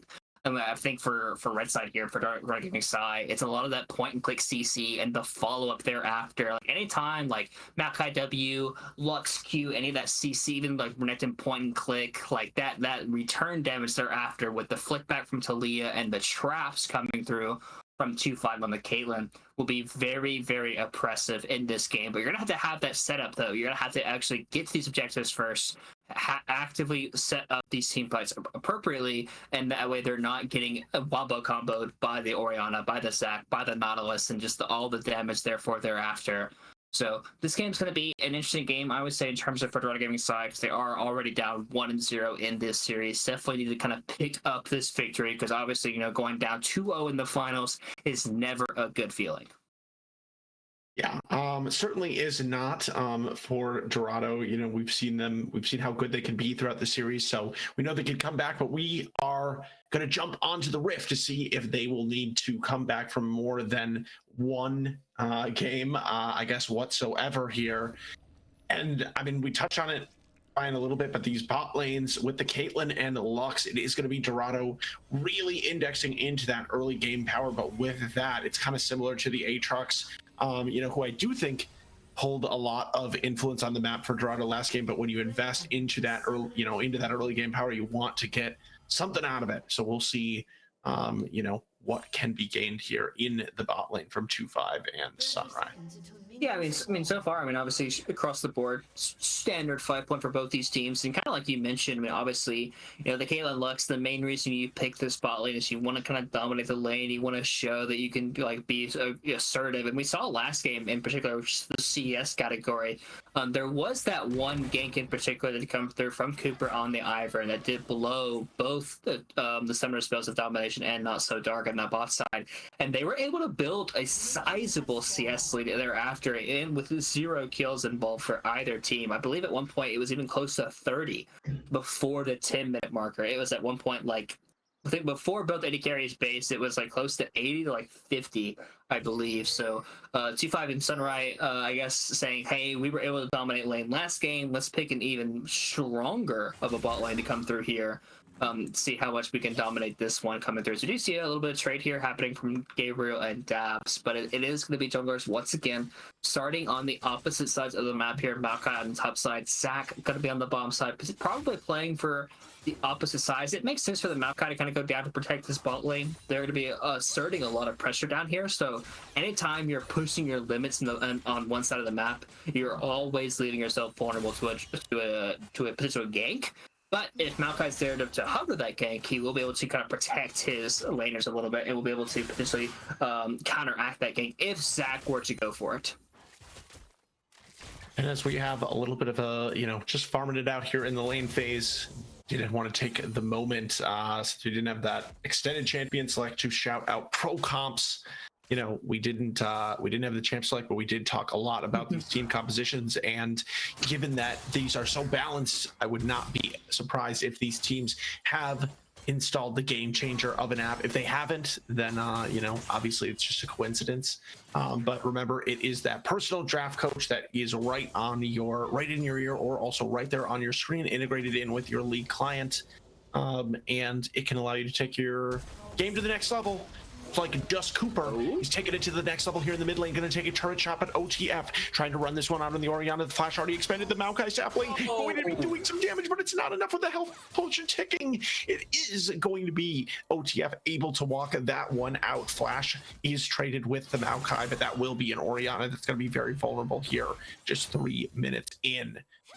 Yeah, unfortunately, a little bit, I guess, D-synergy there. I think Efron could have thrown out his E a little bit earlier, and that way Cooper could just knock back the Orianna into the Unraveled Earth there. But Efron actually had that blow his own flash here in the mid lane. So we talked about, obviously, Orianna being vulnerable here, but Zach getting the return gank, making sure that his mid laner is going to be safe in this lane. Obviously, had already TP'd back into the lane, so Efron will be able to use his own TP, so won't end up missing out that much in the CS category. But overall, obviously doing a really good job as Gabriel Leo, once again, playing very aggressively. Did get punished a lot in the first game. Ooh, dismissed. Yeah, he does have some resources to work with here, but now Dav's also going to be in the bush. He is going to get the empowered Q on Renekton, still has the flash, and he's going to choose to use it now, waiting for his cooldowns. What does he have up? Going to have W in just a moment. Q is going to get a little bit of life left. He has empowered, but remember, Zach will be able to blob out, but it's not even going to come to that because it's the first blood picked up. And once again, 2 games in a row, it's going to go to the jungler from Conduit Esports. Yeah, it's a little bit different this time around, though, because last game Nation was playing the Viego, and obviously, you know, Viego being that champ that can take over games. This game, it's Nation playing the Zac. Now, to be fair, Zac is one of those champs that can obviously be really, really aggressive. OTF does not have flash here. Yep, was blown in that earlier gank, and Just Cooper has arrived once again. This time, Efron not going to miss on that seismic shot, but it will be the tanks getting fed here early on, with Just Cooper smacking down the last hit on that. I mean, I will say you want to make sure you secure that. You never know if the Zac is around the corner here. But as you said, Orion, definitely going to be a different role here for Nation, just in that he will not be on that carry champion. I will say he was playing pretty far in the backline on the Viego, playing that facilitative role. So, we know that is something that he's certainly capable of. But here in the bot lane, Not So Dark is going to land the hook onto 2-5, who is going to have to flash away after getting ignited up. And so that is going to be the ignite for flash trade. Happy to take that if you're Conduit Esports. Yeah, happy to take it for sure. And if you're looking at the bot lane, obviously CS discrepancy here, it is non-existent. This is not what you want if you're playing a Caitlyn Lux lane. You definitely want to be building up a lead here in the bottom side of the map, but unfortunately they haven't quite been able to really do that. In fact, it's actually going to be Ash and Nautilus getting a flash trade there onto 2-5, so really well done there by Not So Dark. And with Not So Dark's flash coming up relatively soon, the play onto 2-5 can very easily just be like flash auto, forcing the cleanse, and then landing the hook thereafter. And with all the CC that both Nautilus and Zac have, it can most likely be a fairly easy kill to pick up if they choose to look for a play in the future like that. So definitely something to kind of look out for in the next minute or two, or at least until 2-5 does have that flashback up. He will be very, very vulnerable, as Reducing Nation obviously is pathing down. So that gank opportunity, especially with where the wave is right now, I think if 2-5 is definitely need to blow up this wave and get this wave pushed in as quickly as possible, especially this next wave, because their wave's going to be basically permanently stuck here if they don't actually push it in. And 2-5 definitely is very, very in a uncomfortable position with where their current state is. They're pushing it in now, which is really good. If they didn't recognize this, if they were a little slow on this, they definitely could have got really, really punished here. But they were able to push it in, reset, get a good base off here, and won't miss out too much. But I do want to say I did recognize on that mid gank. I don't know if you noticed, Elsa, but that's a Conqueror on Maokai. Because I saw him lit up orange, and I was like, wait, why is that tree orange? I was a little concerned, and then I realized he has Conqueror. I believe, I could be wrong, that's a mistake. Yeah, I was gonna say that's definitely what he would have been running last game. Last game. What am I saying? He wasn't Viego last game. That was he was playing the tree, another tree, the other tree. He's playing Iris. He took Glacial then. So I don't know if he like opted Could be into a taking bug, Conqueror. perhaps. We'll have to check that, maybe, or I don't even know if we can. But Efron actually going to get hooked up here. Gang does not have his flash up. It just came up. So great timing here. I don't know if it was intentional or not, but Not So Dark just, you know, either way is in the right place at the right time. Bot lane is going to shove in here. So some turret plating being picked up for this Lux and Caitlyn. Will they be punished for it? Because we do have OTF making their way to the bottom side of the map. Looks like Maokai potentially sticking around in the area to cover here. And Not So Dark, excuse me, coming in aggressively, but nobody here anymore. Yeah, he is on a ward, obviously, so they do kind of have the knowledge that Cooper is just kind of chilling here. So they don't really have to do a whole lot in terms of making a play happen here, but also as well, Efron is also kind of hovering around the area. It does look like it's going to be a potential push out here, or I guess Cooper is just going to show his dominance, throw a tiny little sapling at domination, and walk away. There's not a whole lot's happening on the bot side of the map here, but Nation is still kind of hovering around, and so is Cooper. So you do see arrow landing, but the cleanse automatically coming through here. So not a whole lot of action happening on the other side of the map as well, but there goes the Cooper ultimate. Both sides launching their abilities. Nice flash. Yeah, Not So Dark will get themselves to safety there using the flash, but no flash from the Nautilus. Definitely not, you know, it's annoying, I guess. It's not like the vulnerability that we saw in the mid lane, but just, and it could potentially be, but it mostly just means that less engage opportunities. Thankfully, this time they do have that Zac. So I am excited for the Zac Orianna combo potential as we continue to get through this game. We'll track that. And I mean, speaking of Orianna, definitely happy with this performance so far in the mid lane. Is OTF sitting with a much bigger advantage than last game on Efron, who has, I would say, overall struggled throughout the first couple of games. Yeah, I think obviously, you know, for the side of Dorado Gaming here, they're still in a pretty good position, but yeah, like you mentioned, obviously with Talia falling fairly far behind here, close to being down about 20 CS or so. Does have a mid lane to collect, mid wave to collect, so he'll be able to kind of catch back up just a little bit here. As we do see a nice little trade happening here, but Dabs definitely will be able to kind of win this one out towards the back end of that trade. Definitely could have potentially looked to invest a potential ultimate there, kind of potentially forcing out Dominus a little bit there, but instead wants to kind of hang on to that one with, in case there is a fight. It's going to happen here over for grabs. As we do see Sunrise is over in the area. This time Dorado Gaming has not over-rotated. They are keeping their 80 carry down on the bot side, but Hook landing here on Not So Dark. That's going to be Lux in the wrong spot, but she is going to be able to use her Q and flash to get away for now. Heal also utilized. She's going to try to sting a little bit on the backside of that play and hitting OTF with that laser ultimate R button. That is going to be the death ray coming through from Lux. Exactly. Obviously, an incredibly short cooldown, so there's no real, like, I think it's like 40 seconds or so. As you see Enchanted Crystal Arrow shooting to the moon. Unfortunately, from Domination, not quite able to land that one coming through, but Dragon obviously being started up by the side of Dorado Gaming side. I think, you know, Conduit Esports, they do have a pretty good position. TPing coming through as well from OTF. They might actually, for a play here, Cooper might look for an ultimate as Nation's in.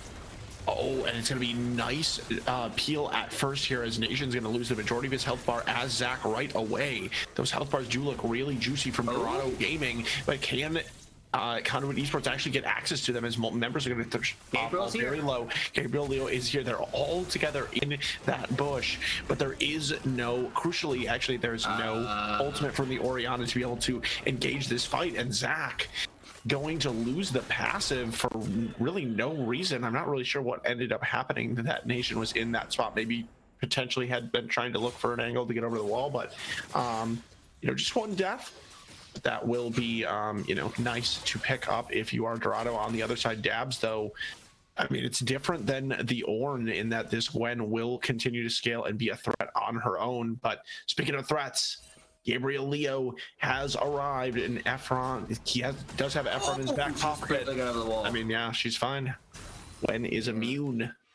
Well played there by Dabs, able to just barely dash over that wall. And honestly, I think that team fight right there. Oh, actually, Shockwave. Oh, just Cooper really low, just trying to farm out this mid wave, and the last Q from OTF gonna pick it up for the Orianna. That is nice for that scaling mage could end up being really influential later in this game as a champion is Gabriel Leo. I don't think this is going to work out when you take 3 turret shots, and Dab's going to be the one to pick up the kill credit in the mid lane, though. It's Efron taking advantage of some greed, I guess. Nothing else that we could really chalk that up to from OTF, and that one's actually going to hurt because does not have the teleport. Should have been going back to the base start. Maybe got interrupted. Obviously, we did not see. I'm not exactly sure what happened there in the mid lane, but definitely, I would say stayed too long for sure. I think Efron definitely TP'd somewhere. I don't know if he TP'd to the tower or not. It could have potentially TP behind him or something and kind of caught him off guard, I guess. But we do see obviously the nice little play up in the top side. Once again, Gabriel Leo not having a great game again in this one around. I think the last game he was either 0-6 or 1-6, one of the two. This time around he's 1-2, not off to a great start whatsoever. So unfortunately, once again, still playing that Bruiser type of champion. So Renekton isn't necessarily the most useful champion when he's behind. Obviously, he does have the point and click W stun, but other than that, that's basically all he's got when he doesn't end up falling behind. So definitely have to kind of find a way to kind of keep himself in this game a little bit relevant. Obviously, he's not too far behind, but he is obviously currently going to be down some XP and down a little bit less than 1,000 gold or so. So still trying to about 700 gold. So still able to kind of maintain some relevancy here in this early game, but definitely don't want to keep falling any further behind. So we do see Cooper trying to hover down here. Of course, there's a bot set of the plays. We see 2-5 and Sunrise trying to get a lot of pressure here, but plates are already down here as Cooper potentially looking for a play, I would say. I mean, this is 2 full health champions. Obviously, nice little E binding there from Sunrise. Okay, ultimate going to come in from the Maokai to lock them down, and it looks like Domination going to be the first target here. Not So Dark is going to be able to block that, and it's going to be a 1-for-1 so far. It looks like overall it will be the 1v2, so the dive is going to be pulled off. They will pick up the tower on the other side, but as always, we got to check out the map and see what's going on elsewhere, and it doesn't look like there's any going to be anything else major traded outside of the Rift Herald. We don't see mid lane turret, but I don't think it's low enough. Yeah, not even close. So yeah, it's going to be the first turret of the game, and Caitlyn Lux, I mean, that is what they're supposed to do, right, Orion? I mean, you're supposed to be able to take the first turret really early, and that step has been succeeded upon for Dorado. Now let's see how they can translate the pressure around the map by reassigning these lanes, as Gabriel Leo, he is Renekton, so he'll be useful later, but might need to get out of there. That might be where you need to send the Caitlyn and Lux potentially. If Sunrise wasn't there to give him a shield, where you at, buddy? Just dead. Wow. That was a in the death crazy chamber, play. I guess.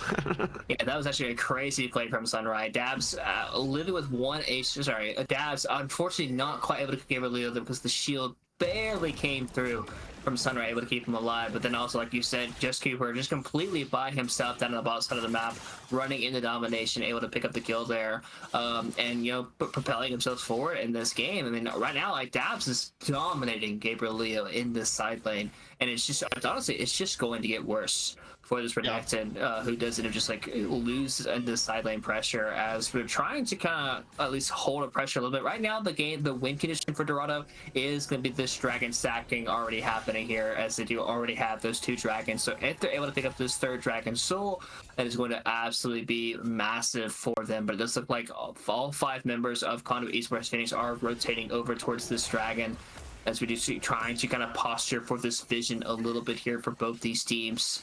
But Renekton does have the TP, so he will be able to kind of join this fight if he does choose to use that, as the trap line is already being placed. So I talked about before this game, setting up his objectives first for Dorado Gaming side is going to be so incredibly important, and they are here first. They have to be able to establish this line, though, as Nation looking to hop in first. Okay, Nation going in, but the dragon still at lots of HP, so not necessarily the optimal engage at first, but now is able to get into the meat of the enemy team, but 2-5 is going to be able to come away alive for now. So far, Sunrise, the only one to fall, as Nation now once again in the front line is going to blob out for now, but they're not really able to prioritize the blobs. Now they are going to enter their attention onto this Dorado, somehow just coming out cleanly on top of this fight. They're going to go I believe it was 5-for-1. Sunrai actually respawning by the end of that fight, but it's Dorado here in game number 2 showing some huge signs of life. They use that bot lane advantage. Somehow their bot or their AD carry survives through that fight, and they are going to take that dragon and put themselves on soul point just 17.5 minutes in. Yeah, they wanted to look for that initial fight before Renekton was able to even join for the fight. But Renekton didn't even TP. He walked his way down for that fight and was actually able to be there in time to actually make up for things that are happening in that current fight. But we saw the initial engage coming through from Nation, hopping over OTF, landing a shockwave, but the shockwave only went on to the Lux. So yeah, they killed the Lux. Whoop-de-doo, she is the support. Everyone else in the team actually matters in these team fights, and Talia and Caitlyn able to space and buy themselves enough time, and they were able to absorb the initial engage. And once Zac goes in and once Orianna uses her shockwave, their ability to do team fights obviously becomes very lackluster from their one on. Gabriel is being jumped on here, but multiple members of Dorado are here. He's not alone. Ooh, but a nice job by the Zac of CCing multiple members here, and it ends up being Efron, who is just not where you want to be if you are a Talia. Sunrai going to be the next target here, and is going to get caught up by the Enchanted Crystal and Arrow, knocked up by Nation, and that's a tough situation if you are a squishy Lux. Mid lane turret is going to be the target here of the Caitlyn and the Maokai, so that one should fall. But how much further can Conduit Esports Phoenix keep pushing on this top side? Because Dorado going to back off now. This turret's still at full HP, so it seems like it might be a little bit disrespectful to stay here. Remember, Just Cooper does still have the ultimate on the Maokai available should he choose to pull the trigger, but Nautilus, they know what's coming here, and they're going to walk right into it, as it is going to be Nation into the back line, engaging once again. 2-5 does not have the flash from the last fight, not able to get himself over the wall on this Caitlyn, but the rest of Dorado is on the other side, and Efron has boxed in the enemy team, at least for the moment. The Talia wall will now fall, and Conduit Esports Phoenix should be able to run themselves out of this situation for now, unless they don't want to, as Dabs is turning back, but now Not So Dark might regret that decision. Is going to use the Dreadline to get himself off to safety for now and get away from the threat of that little Maokai sapling slash present. And we get a lot of action there, but ultimately, I mean, Conduit Esports Phoenix, they don't get the tower, but they aren't hugely punished for that overextension either way. And the gold lead is in the hands of Dorado, but it's so minuscule. It's only about a 400-300 gold lead, 20 minutes in almost. Not necessarily super meaningful separating these teams. Yeah, definitely either team's game here at the 20-minute marker. And I thought for a moment, like when that initial pick happened on the top side of the map, I was like, okay, that's actually going to be Baron. But that was back at 18.5 minutes. So neither team able to pick actually pick up Baron. And that's really how long the fight lasted. And I think that at first, the initial kill onto Efron happened right at the 18:30 marker. And then the chase down the tier 2, the face checking into the Nautilus, and the kill thereafter took about a minute's time. So obviously, with the goal lead being this dead even, it's going to be basically up to either team really here to pick up the victory here. We do see quite a lot of magic resistance being built up here. Both sides of Dorado Gaming side, we've got Force of Nature, Hollow Radiance, Maw of Primordius being picked up here on the top side of the map for them. So definitely looking to absorb as much max damage as they possibly can here. And really just trying to be uber tanky, really, for their side of the team right now. Obviously, Ashe is trying to do as much damage as he can, but it is a full magic damage top side here for the side of Conduit Esports Phoenix with the Orianna, the Zac, and the Gwen. So definitely optimizing in a good way here for the side of them. But obviously, Gwen will be doing true damage as this game does go on with her Q. So Gabriel is going to look to fight this. I do not think you win this, my friend. It's a 1v1. It's looking close for the moment. If he can maybe get another Q off, but it will be Dabs, the first one to get the Q off, and had multiple other members, including Zac, flying in for assistance there. No punish on the other side of the Gwen at this point is going to be able to melt those towers really quickly, but Sunrai on the other side should be able to stop that from happening for now. In fact, definitely taking some aggressive positioning here. And looks like Dabs will be backing off. Dorado wanted to potentially lay a trap if the Gwen wanted to stay on that turret, but they are going to be able to stop her back now. Caitlyn, Why did W seriously just cancel Caitlyn? Well, it cancels it, but it doesn't put it on cooldown. Now, if but still, that's kind of wild. The thing is, though, if Daz would have waited until the Caitlyn actually fired, it would put it on cooldown. But since it didn't even fire, it's still up and available. It only put it on cooldown for like 5 seconds or so. Sure. All right. Well, good to know. Once again, this is sole point for Dorado Gaming side. They're in a really good position here, but obviously Conduit Esports Phoenix able to get flash by Sunrise. Cooper ulting in. Okay, now just Cooper maybe wants to find the engage after some tools were blown, but it is going to be a close play. Oh, we're going to see a nice ultimate here by the Orianna doing damage onto the backline, but 2-5 and Efron are both still alive for Dorado, dealing damage. The health bar so low, though, as it is going to be Conduit Esports Phoenix once again taking the charge. They've got that Zach right in the front line. He's going to blob out now, but 2-5 should just be a matter of time before he falls. Gabriel Leo trying to find some health back on this Renekton, but it's just too little, too late. And it's going to be just one death for Conduit Esports Team. It's 4 for 1 as these team fights seem like they just keep going back and forth, and critically for Conduit Esports Phoenix picking up that dragon to deny the soul from Dorado for now.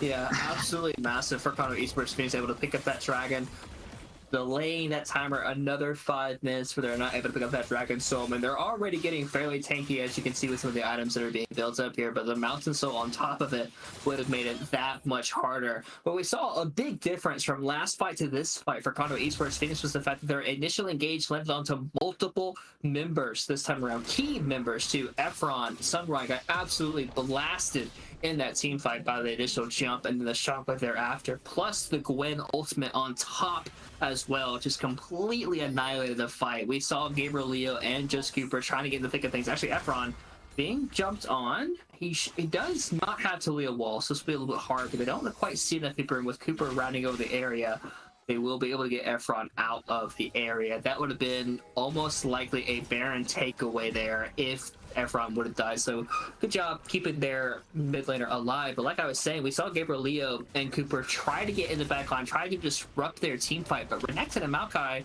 can only do so much disruption if their backline is not capable of doing damage. And we talked about the setup prior. They want to have the saplings, they want to have the Lux E's, the bindings, like these different things coming through where they're able to chain CC somebody. If Conduit Esports Phoenix is able to start that team fight first and wombo combo you, your setup is just completely broken, and you don't really have the front line besides Maokai necessary to then do front-to-back team fighting afterwards, especially once your back line gets exploded like that.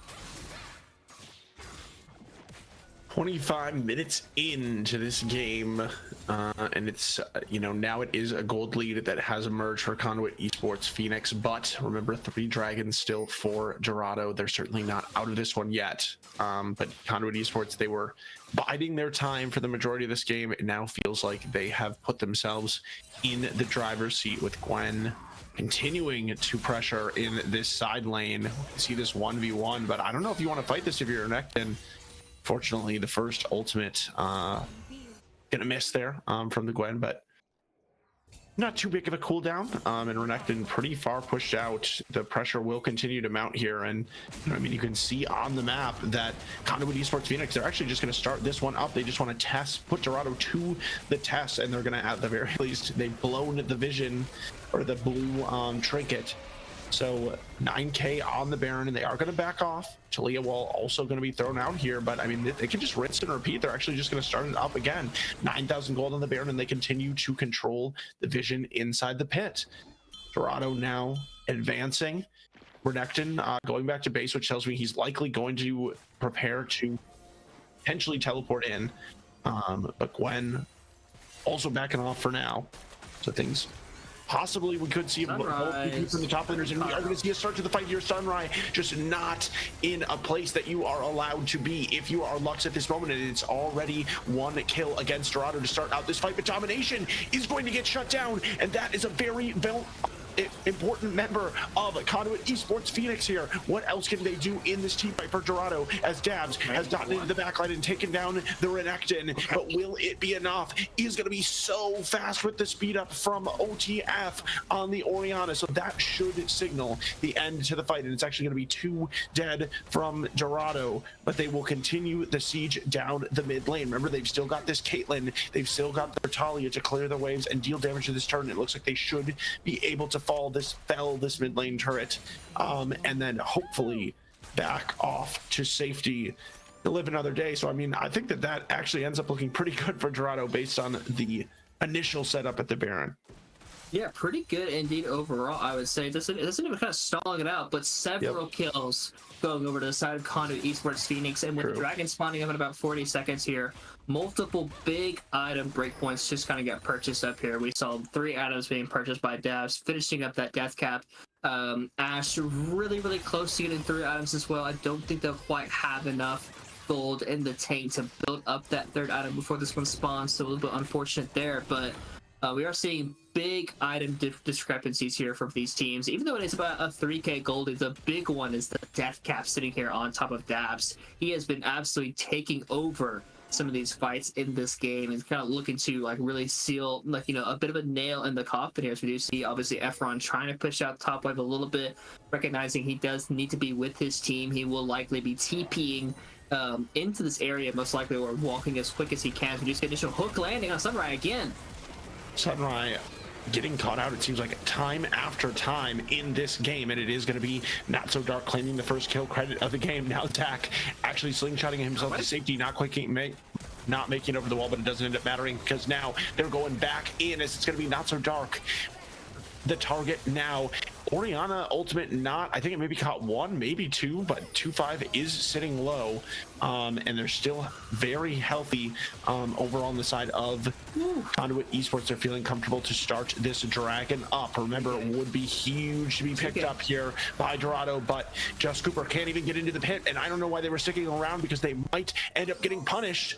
Although for now, able to back it off. Remember, Orianna can continue to provide those speed ups, though, as Nation is going to get his engage blocked initially by Just Cooper, but Just Cooper now will be the target as Domination going to continue the chase here on the Ash. Very difficult to run away from the Frost Archer as Nation going to blob out, but I don't think they're going to be able to finish them off. Maybe they will, though, as Efron now getting more aggressive as Sunrise has now respawned, because this conflict has been going on for such a long time, but it will be the end of it for now. It looks like both teams gonna head back with their low members to the base.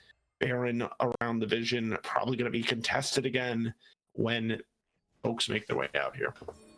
Yeah, once again, though, it's the important part that Conduit Esports picks up the Dragon, once again, delaying that Dragon soul timer to come through here. So it's another dub on top of another dub here for Conduit Esports Phoenix in this one. And we saw once again initially Sunrise just getting hooks out, and that's the big difference between when you pick a tank support and like an enchantress slash mage support as the game progresses, whereas like, you don't have that reliable engaged threat that you would. Obviously Sunrise has a lot of damage, as we will see. It does half health, the enemy mid laner basically, but in most cases, except for whenever you're able to shoot shockwave too. Multiple members going to be hit with that shockwave, doing so much damage right off the bat to these mage champions from Dorado and Efron. I mean, there's just nowhere for him to go. So much CC, as we've seen from Conduit Esports Phoenix. They have more than enough tools to get these fights started, and that does seem to be what has made a lot of the difference in both of these games for Conduit Esports, is their ability to start off these fights. Last game it was the Ornn, this time it is Nation, just everywhere on this Zach. Really nice play here. Really showing how you can carry with a tank champion, just by propelling your team forward and enabling them in these fights. Yeah, and like I was saying, that's basically the reason why the big difference between the tank jungler, tank supports and the tank supports is Dabs outright kills 2-5. Oh wow, actually able to pick up a 1-for-1 there. Unfortunately, ended up dying in a side lane his own self, but since so many members went down towards the bot side, that does mean tier 2 tower will be falling in the mid lane, as well as we do see multiple rotations happening here. But it's at a Conduit Esports Phoenix. They're particularly looking for a top lane tower as well. They do have the Baron and Powered Minion, but with Orianna basing, and the rest of Dorado Gaming probably getting back on the map. The Conduit Esports Phoenix will be resetting and getting back onto the map, but they have now officially blown the door open here for this game number 2, potentially cementing themselves as game point going into game number 3. And to remind the viewers, they lost the series in the regular season to Dorado Gaming side 2-1, so it was competitive, but they did end up dropping that series. Right now, they're looking to take the series that does matter the most, though, which is the finals of the APL, as they're looking to kind of pick up a game 2 victory here, and they have the gold lead for it. They have the split push threat as well with the Gwen, who has picked up a Jack show as well, making themselves even tankier in the side lane. Going to be almost impossible to deal with for just this Renekton alone. He will have to have multiple members go over towards him to really make sure that he can, safely protect himself in a side lane here. As we do see, push happening here for the side of Conduit Esports Phoenix, trying to use as much as that Baron buff as they possibly can to get as many structures as they possibly can. Because you see Arrow landing onto Gabriel. Nice shockwave. Excuse me. Ooh, this cough. Yeah, Shockwave, that's going to get the job done here. And, yeah, I mean, I don't know, Orion. I mean, I guess my biggest reflection is just that Conduit Esports Phoenix has definitely managed to turn this game in their favor when it looked like it was Dorado, in charge. But I just think really Dorado's composition overall has a higher burden of execution. Just seems so easy to hit those Zac and Nautilus buttons, just and just jump onto the enemy team comp. But the Maokai button is also a button in this game, as Just Cooper is going to use that one, and Efron does a nice job of trapping them inside the wall with the Talia wall. But who is trapped? It seems like it was actually Dorado Gaming, as it's quickly 3 kills over to the side of Conduit Esports Phoenix. Sunrise, the next one to fall. The hook's going to go right onto wide onto 2-5, but I am not sure how much a lonely Caitlyn can do against 5 members strong of Conduit Esports pushing up this bottom lane. They've got the Baron buff minions on their side. Gabriel Leo is also here to help, but this is a 6-death Crocodile. Certainly not where he wanted to be in this game, and we can see how strong OTF on this Orianna is, bursting out most of the Caitlyn's health bar with one combo, and it's going to be an emphatic end to this game from Conduit Esports Phoenix. They're going to go up 2-0 but give themselves the potential to sweep this finals against a Dorado Gaming team that they, on paper come in against as the underdog. So got to be feeling good for them.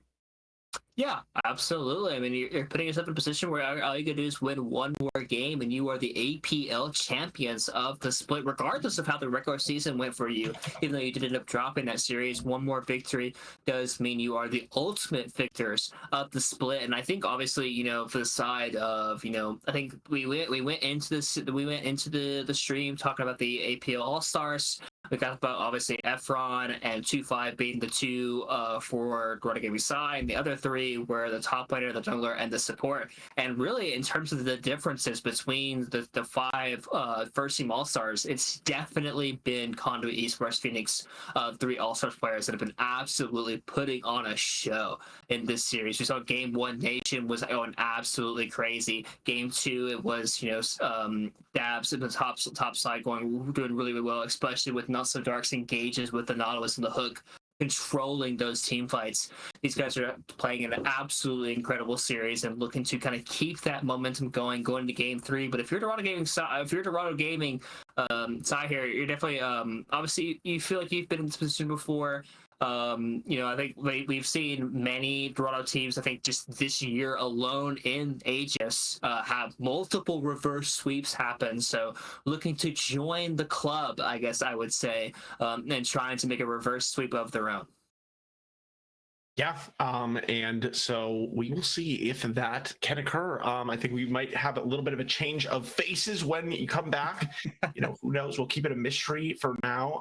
But when the stream comes back, it will be game 3. It will be Conduit Esports Phoenix chance to secure the APL title for themselves, or can Dorado pull off the amazing reverse sweep? The odds are against them, but the dogs are not. So when we come back, we'll see what happens.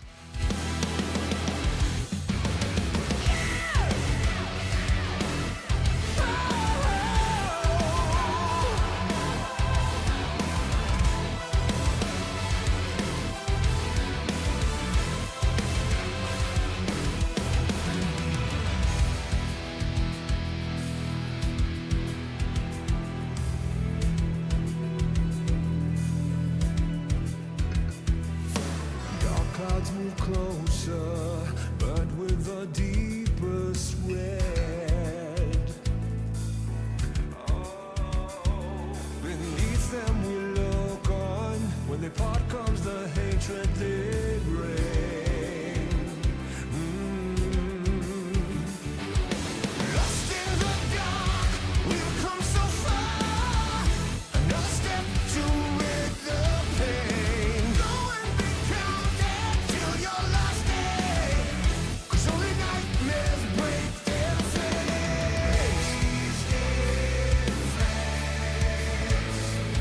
So stand upon these fallen lands and follow in our Father's plans. Yeah, until the end we will remain, and we'll hold on until our last breath.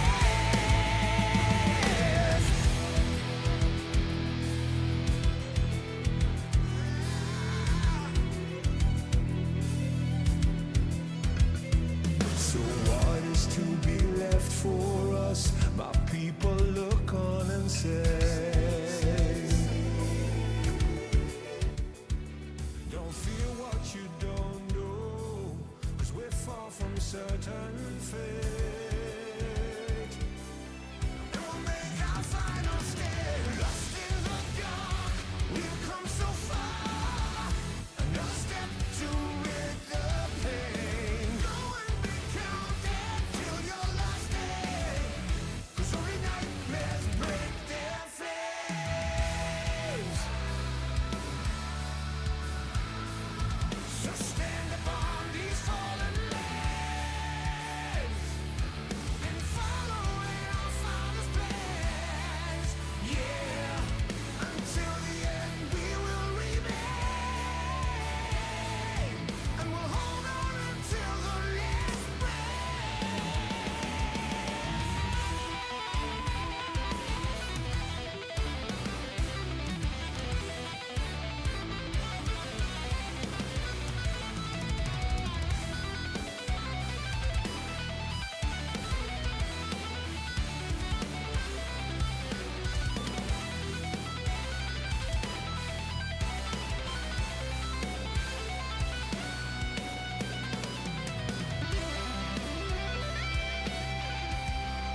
Welcome back, everyone, here to the game 3 of our APL finals.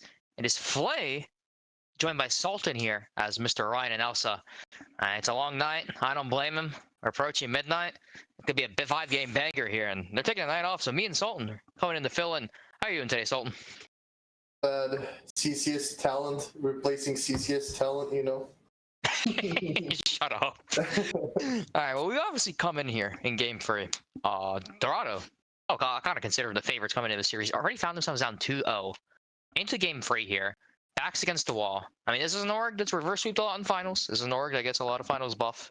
Confidence has to be high for Dorado, but you know, look at these drafts here, Sultan. You see a Varus, J4, Oriana, or Khan Rumble. What are your thoughts here from the Dorado draft? It is interesting. They are kind of changing their, I think, draft mentality from the previous games they were playing. Game 2, they went for the Maokai. They had the Lux. This game, they're going more in. Like, we want to engage. We want to get on the Aphelios. But because they picked the Oriana to pair up with Jarvan, they gave over the Talia that Efron played in Game 2 over to OTF. It can prove to be a really strong pick, especially when Jarvan and Rakan, they engage with dashes that are not really unstoppable, like some Malphite ultimate or anything. So they might struggle with that. I think the Rumble into Aatrox matchup can be good, but Rumble is, I think, forced to take Ignite in that matchup to really have a lead in the laning phase. That is going to be an interesting thing to look at. But I think I like what Dorado is going for, having a little bit more proactive gameplay in the team comp. They want their fates in their own hands rather than on the enemy team making a mistake. On the side of Conduit, I think it's more so comfort picks all around. They have the Vi to lock down the enemy Varus. Plus, with Rakan and Jarvan both looking to engage, it might be a little bit hard to peel this Varus, so I like that. And we'll see if Dorado, in their comfort zone of being down 0-2, can come back. Yeah, and I mean, I think if you're Conduit here, right, you got the first two games here. You're feeling pretty confident, like you said. Let's not really try to do anything particularly crazy. Let's do what we know. Let's get game 3. The last thing you want is lose game 3 here. I mean, you know, we went over all stars today here. Unsurprising, Conduit and Dorado game where the first team was all around. But, you know, it's really actually be driven here by the carry play of both of Efron here, as well as 2-5 on the side of Dorado. Safe. Oh, it looks like we are about to start game. But yeah, 2 safe, just mistake-free carries for the most, or at least as mistake-free as you can get in the CeeLo, obviously. And that's pretty important. I mean, you see someone like Efron here. Rarely dies, doesn't make a lot of mistakes, leads the league's actually in the least deaths. Having that stable force here built upon on the Oriana here, the J4 combo. Expect some good things here side of Dorado here as they look to get an early advantage and maybe press in the game for victory. Now, following this game for your Sultan, what is your lane to watch here? Especially from the Dorado perspective, they kind of get the early advantage and potentially kind of snowball into the mid game. More so will be, I think, around the junglers rather than a specific lane. We already see some fighting. We already got some fighting here. Just Cooper trying to face down Vi. Looks like it's down here. Sorry, go on, Sultan. They'll see where the Vi will be starting from, but it's mostly going to be around these junglers, mainly because both of these, like especially bot and mid lane, there's a lot of gang setup. Oriana after 6 more so, but both of these bot lanes with ganking junglers can make a lot of impact. So it is more so going to be how Nation and Cooper want to play around these lanes. They have the setup, they have just people that can help them kind of increase their effectiveness on the map. Objective fights are going to be interesting as well. A lot of good skirmishes on both sides. So I think not a specific lane, but both of these jungles, there's a lot of pressure on both, I think, this game.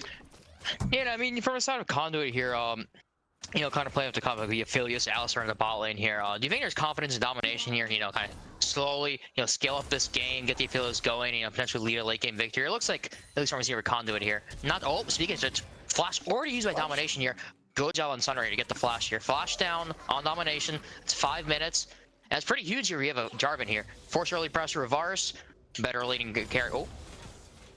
And Efron also getting a lot of poke. There's a really aggressive play with Dorado. Both the mid, top, and bot here. Getting a lot of early trades and also a flash. And this will all circle back to Cooper. Your laners are grabbing the prio. We see in the top lane, mid lane, bot lane. Everybody has the prio, so he has the options. Especially with the flash being down from the Aphelios, it is probably going to be a really kind of an easy gank. He still has the ghost to maybe create some space for him, especially with the Alistar, but we'll see how that flash gets punished. More about what you said about scaling. I think on it, Varus obviously, like Varus is a champion that still dishes out good damage in late game, but I feel like compared to Aphelios, Mr. 200 years, once he gets 3 items, I feel like the amount of burst he can Hold on real quick here, Sultan. Good try by OTF here. Iron's gonna go in crazy, but Sunray is coming up here. Sunray is up here. Talia is being caught out. Yes, he is. Efron going crazy. Ignite pulled on D. Talia. Talia trying to run away here. Meanwhile, that top lane. Gabriel, he's getting a mate. Oh my goodness, 2 fights here both sides. As you're about to go on to Talia, who barely lives, and beside of Conduit goes on to the Rumble. Both solo laners live here. And you know, just again, the early pressure press on right here, knowing the fact they're strong. What's up for 2-5 here? Looks like we are fine here. Sorry, go on, Sultan. Interesting. The both of these solo laners, after getting ganked, were able to keep their flashes as well. We see Cooper kind of paying a visit to enemy jungle looking for the invade, and he is going to be coming behind Domination. They had no flash though on that Philios. Sunray, he still has flashes up. Going on Domination here. Domination trying to kite back here.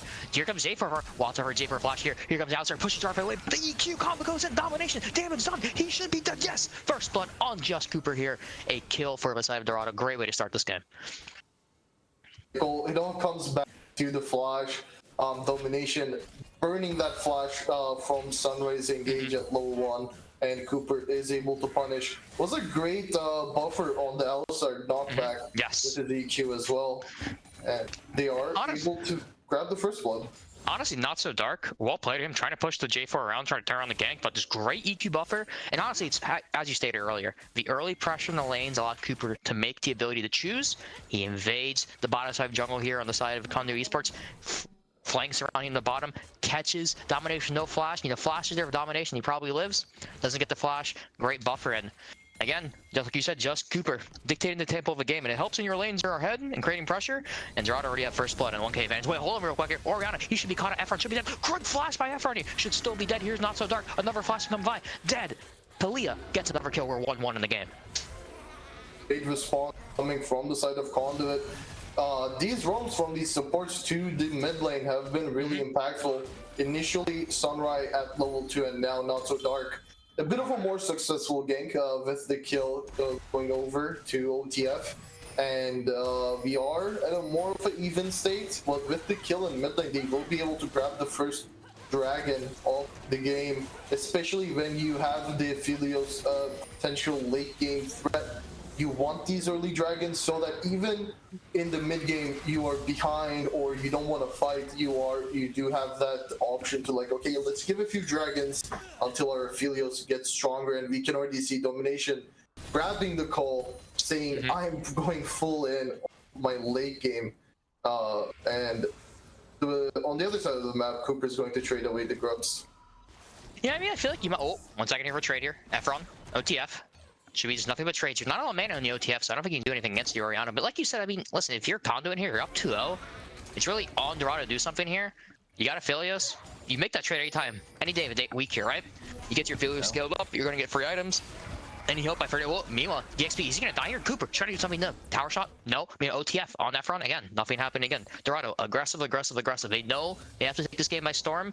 And they can't let this Aphelios ride it up. But look at the bot lane here, Sultan. It's already a 20 CS lead here for 2-5 on Domination. Yeah. And it is going to be like that for a while, especially with various... Wait, what's on here? Look at Vi. Oh. Vi's coming in here. 2-5. He should be fine. He does have flash. Oh. We just stopped Sunrise. He should be caught out here. Good damn it. Sunrise back in Domination. Sunrise gets away. And oh my goodness here from Dorado. What a play. You get the flash on Sunrise here, but you are 100% going to take this here. And now, wait, meanwhile, Efron. Still a trading of Nason. We should be fine here. And looks like the scuttle could be potential factor. But again, Dragon's not up for free 30, so we'll see if maybe we get the skirmisher vision here. But yeah, I mean, really great job here. Sunray actually survives, and good position by 2-5 as well, allowing his Rakan to come back. Yeah. And to be honest, while watching, I think it was Conduit last week of the OFAPL semifinals, they were against I think BDE, and that game as well. I think Nation has been a really good just early game jungler. Like he doesn't have a kill for himself, but he's been making his presence known in the mid lane, in the bot lane where they were able to burn Sunrise Flash. So it's nice to see that he's just like keeping the consistency from his semifinal series. And, yeah, I mean, sorry, go on.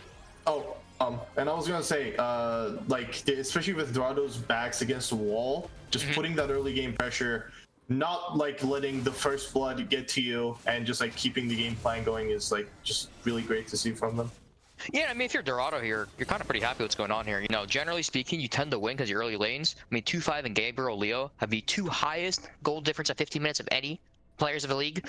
You see right now, only have 4 and 6 CS here, but you expect that to go up as these waves coming through here. And I mean, I think if you're Dorado, it's only a 400 goal advantage. That Dragon getting lost this hurt, but you know, generally speaking, you're pretty happy with performance. And you know, I'm sure Sultan, you're pretty experienced as I am with Anderson Cooper, and a guy who's been here for I feel like almost 6 years in the scene, if not longer. Especially in this elo. You really don't want any other jungler besides Anderson Cooper gold here. Someone who's been here in many teams, many situations, and kind of that stabilizing factor you need for a reverse sweep. But hold on here, Ephron.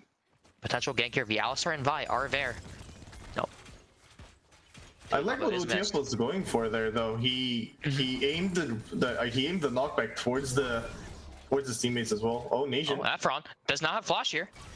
Oh, here comes the ulti of Vi. On Vi. Go back up. Orianna. Oh my. He's down here. Here comes Cooperville. Orianna. Oh, when the dance comes in. Oh, huge Orianna ulti. Gets 2. Anderson Cooper. Oh, yeah, flashes away. Anderson Cooper flashes as well. It's a 2 for 2. Not so dark. He's trying to get away here for just Cooper. Just Cooper's return sign. Not dark. Can you answer? Good combo by Alistar here. Just Cooper knocks him back. Cooper could be dead. One more tower shot.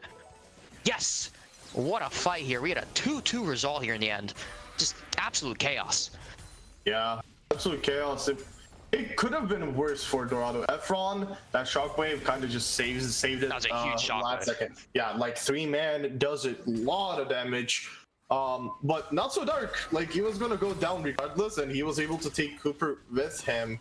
Now the next dragon is going to be up in 40 seconds, and Cooper doesn't have this flash ult. Ephron doesn't have his own ultimate, so this next dragon fight is going to be kind of hard for Dorado to fight, because again, like we were talking about, like this team comp works off their engage. When you don't have the flashes, you don't have the ults, the team fights get infinitely harder. For sure. And I mean, if you're Dorado, one of the last things you want here, though, is yes, you got a 1.5k goldie here, momentum's on your side, but Sophilius is a ticking time bomb almost here. Domination, he's doing fine. Oh. Only, you know, yes, he's down 20 CS here, but you know, if you get these dragons for Dorado, you should be fine here. But it looks like they just have complete position of his dragon side here. I don't think the side of Conduit can actually contest this. The vision and the placement of Dorado, they should be actually Infernal Drake on the side of Dorado gaming side. Yeah. So dark. He's still level 5. Not having the ultimate is obviously not Huge. an optimal scenario. Yes. Like the Alistar's probably the biggest plus that he brings into a team that, as a support, he tanks a lot. Like support tanks, we know they can get tanky with the aftershock, but Alistar is a little bit on the beefier side. Oh, he has a shockwave on Talia. Talia could be caught out here. Here comes Ephron. She'll try and chase OTF. OTF caught out by Sunray. No, Sunray has to use the ult here. Ephron trying to get the kill here. 1 auto away. That should be a kill on the mid laner. Yes. Ephron with his 2nd kill of the game here, and that's really well played here. Again, you mentioned earlier, the supports are roaming mid lane, understand the priority, and for Ephron, very impressed here actually so far. Wait, Nason on Anderson Cooper here. But it is a 3v1. Nason has to get out here, trying to get in. Nason trying to run away. Divide, trying to get out here. EQ on the... Oh, he gets the ulti. Nason flashes away. Good flash here by Divide. Me on the bot lane here. 2-5 versus not so dark. Nope, just gonna back away here. But yeah, I'm really impressed with Ephron's here in this position. And again, Dorado being aggressive, trying to punish here. Sunray coming up again. And getting another kill here in the mid lane.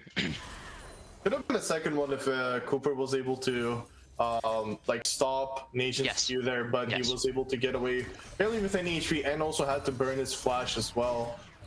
So again, this game has been interestingly good in a sense that both teams are really efficiently punishing these flash timers.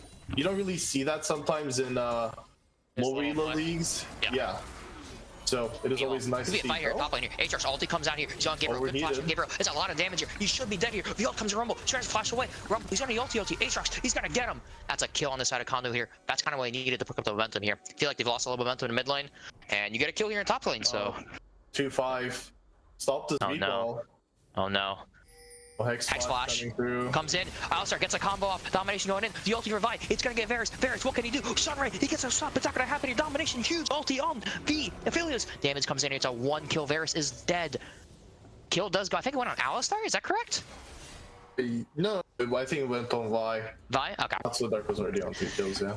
Okay. Either way, not kind of unfortunate for Domination to get that kill, but you still take that with a Varus kill. Meanwhile, Gabriel, I think you should kill DBX here. You should be dead. DBX trying to run away here. Trying to burn away. Oh, he's gonna dive. Nope. Oh, no. Nope, doesn't get it. So Aatrox does live. Yeah. Like, I think this was something that I mentioned in the while we were talking about the draft. I feel like the Rumble has to go Ignite in this lane. Like, Aatrox is already like pretty hard champion to kill because of his like just sustain from the champion. So when you don't have the Ignite, do not have any heal cut, when he pops the ulti, unless you're like light years ahead, it's just going to be really hard to go toe to toe with him, even if you're a Rumble. So for sure, as you said here, if you're on the side of Dorado, I mean, you look at Conduit Esports, you know, the Alistar ulti and the Aatrox ulti, that's their front line, right? That's what they need to survive here. And I mean, if you can put the Aatrox behind, then we're literally just looking at the Alistar here, and it's just like, can Alistar really think that much? I mean, maybe, I don't know, but you know, really, if you're side of Dorado here, maybe a more aggressive play in a Rumble, especially with the way your lanes have been playing and kind of a style you've been trying to get. I feel like Rumble could have gotten away with more aggressive. So I kind of agree yourself with the Ignite pick over at TP. Yeah, and to be honest, I just wanted to, I guess, talk about something else. It's like you mentioned Cooper being in this scene for a long time. Yeah, I remember, like, I think it was like 4 years ago. I was playing against this guy, and and I think back then he was one of the best junglers, and he is still, it was in gold, so now it's flat, but well, yeah, same thing for being honest. Yeah, like with the elo inflation, I guess, but like he's still like on this is, you know, some people they will just be like, oh, I don't really care, I'll just play on whatever team. He's consistently on these like rosters that are like making championship runs in the finals. So, and this dude's been doing it forever. I mean, I remember playing against this guy. That's how long it's been. I remember playing against a lot of times this guy actually. He was, listen, he's been doing it since like 2018, and here we are in 2024, and he's still doing it. Same elo too. I mean, he's just the core stock here. Watch out here for Vi, trying to get Efron. Here comes, oh my God, Efron, what a flash! Efron! This could be Efron's legacy game here, I'm not gonna lie. It's another great play in the outplay. I mean, I feel like, honestly, if Efron didn't play that one shockwave fight and that one flash, it would have been a completely different side for Dorado. You wouldn't have that 1k lead. Gabriel should be dead here. Talia walling him off. Gabriel, what are you gonna do here? You are caught out here, trying to juke away, trying to go into the Rumble. He's not gonna hit anyone. Oh no, Gabriel, Vertone for food. Killing Talia here. But yeah, as I was saying, I'm very impressed with Efron so far, and he's kind of more or less either one turning around that 1 mid lane gank, and this one's just honestly a phenomenal flash. And to be honest, like Efron has been kind of the, I guess, a backbone of this team. Yes. It's just like sometimes your carries, the people that you rely on, there's always this like consistency issue. Yes. And I think about consistency, I guess. Wait, what's out here? Alistar's trying to go in the fight here. We still have Aphelios on the side here. Mio and J4, he's kind of caught on Narnia right now. Just Cooper trying to fight the back line. He's caught on Narnia, trying to run away. Also away, gets a flash away. He's gonna live actually. Somehow Domination does not have the damage so far. Only one item on this Aphelios. Damage is not there, but I feel like Conduit gets his dragon. Dorado, no shockwave, no cataclysm. Half HP on their teams, yet they're still trying to contest this. Gabriel Leo is really far away with no TP. Sunrise on the flank though. Yeah, look at Rakan. Rakan does have ulti. Domination does have flash though, but I don't know if the damage is there. Yeah, no ulti on the Aatrox. Alistar trying to go in here. He's pretty weak. Here comes Thunder as well. The fight's going to improve here. Alpha, I feel he's trying to hit in the back line here. Meanwhile, it's complete chaos right now. Alistar, he could be dead here. So is Nason. The entire front line of Conduit is completely dead. Glabo on the side here. Oh my God. And Dorado just completely survived here, even though no HP. The entire front line of Conduit Esports just collapse. Yeah. And you get. weird fight. Like Dark tried to turn the fight when he realized that the Dorado was going to commit to the play, but it just took so much time for like Conduit to leave because of like Sunrise pressure that he was providing in the flank. Gabriel Leo, who died in top lane, no TP, was able to come back and pick up a double kill for himself. 2-5 was also like just left alone basically until the last part of the fight where Nation was trying to ult onto him with basically no HP left on himself. So the fight goes in Dorado's way. This is what they want. They lose the dragon again. It is still like Conduit is basically buying time with these dragons for their Aphelios, but yeah, getting the gold lead bigger, just increasing their lead obviously for Dorado. That's what you want to see. They just need to not drop their tempo. Like a few kills on the side lane that they're going to give, it's just going to slow down the game, and that's just not what you want with this team comp, especially with a Chemtech soul on the map. If you lose like another dragon fight for Dorado, it can go really south, especially with the champions on the enemy team. Normally Chemtech soul isn't like the most feared one, but with an Aatrox, with a Vi, with an Alistar, especially below 50% HP, that's like where these champions kind of shine. So they need to be careful with their fights later into the game. Yeah, when I was watching that fight, it almost seemed like kind of want to do two different things. Not so Dark goes there, I guess, acknowledging the fact that how low some of Dorado was, but it didn't seem like OTF and Domination were ready for it. I mean, right now mid tower is about to go inside Dorado here too, and you know, these are the fights. You got the dragon for free, you got Shockwave, you got Cataclysm. I understand maybe the tendency, but I feel like you just take the win there and get out. We get another charge from the Herald. Yeah, and Dorado, good pressure, getting the mid tower. Opens it up here now. Mid tower still on the start of Dorado. Not as high Conduit. Should open up the jungle here more. And with a 2k gold league here and tempo coming in from Dorado, this may be what they need in the mid game here. You know, this Varus, you know, that's one item so far, but I think he's about to back with some gold. I wonder where his gold is right now, actually. He should be, yeah, 1k. Yeah. Not that far ahead, especially. No. Oh, watch out here. Chandra, good big split. Flash comes in. I think he should be fine. Yeah, another flash, and to be honest, like Domination has been doing a really good job just catching back up in CS. During the laning phase, he was behind, I think, close to 20-30 CS. Yes. Now he's even. Probably 2-5 is going to have a small lead, but at this point in the game, it doesn't matter too much. And Domination had the call too, so he actually has created himself like a kind of a small gold lead, 200 gold, 300 gold, or something. I don't remember. I'm a jungler. I don't buy calls, so. I mean, probably like 300 gold difference. I mean, you have more or less the same CS, no kills on either side. The items are pretty much almost identical in gold. Not great for Dorado considering the lead they had. Remember, they got Domination's flash, like 2 minutes in the game. Oh man, their Varus is pretty much even. Not what you want here, because Domination's an outscale.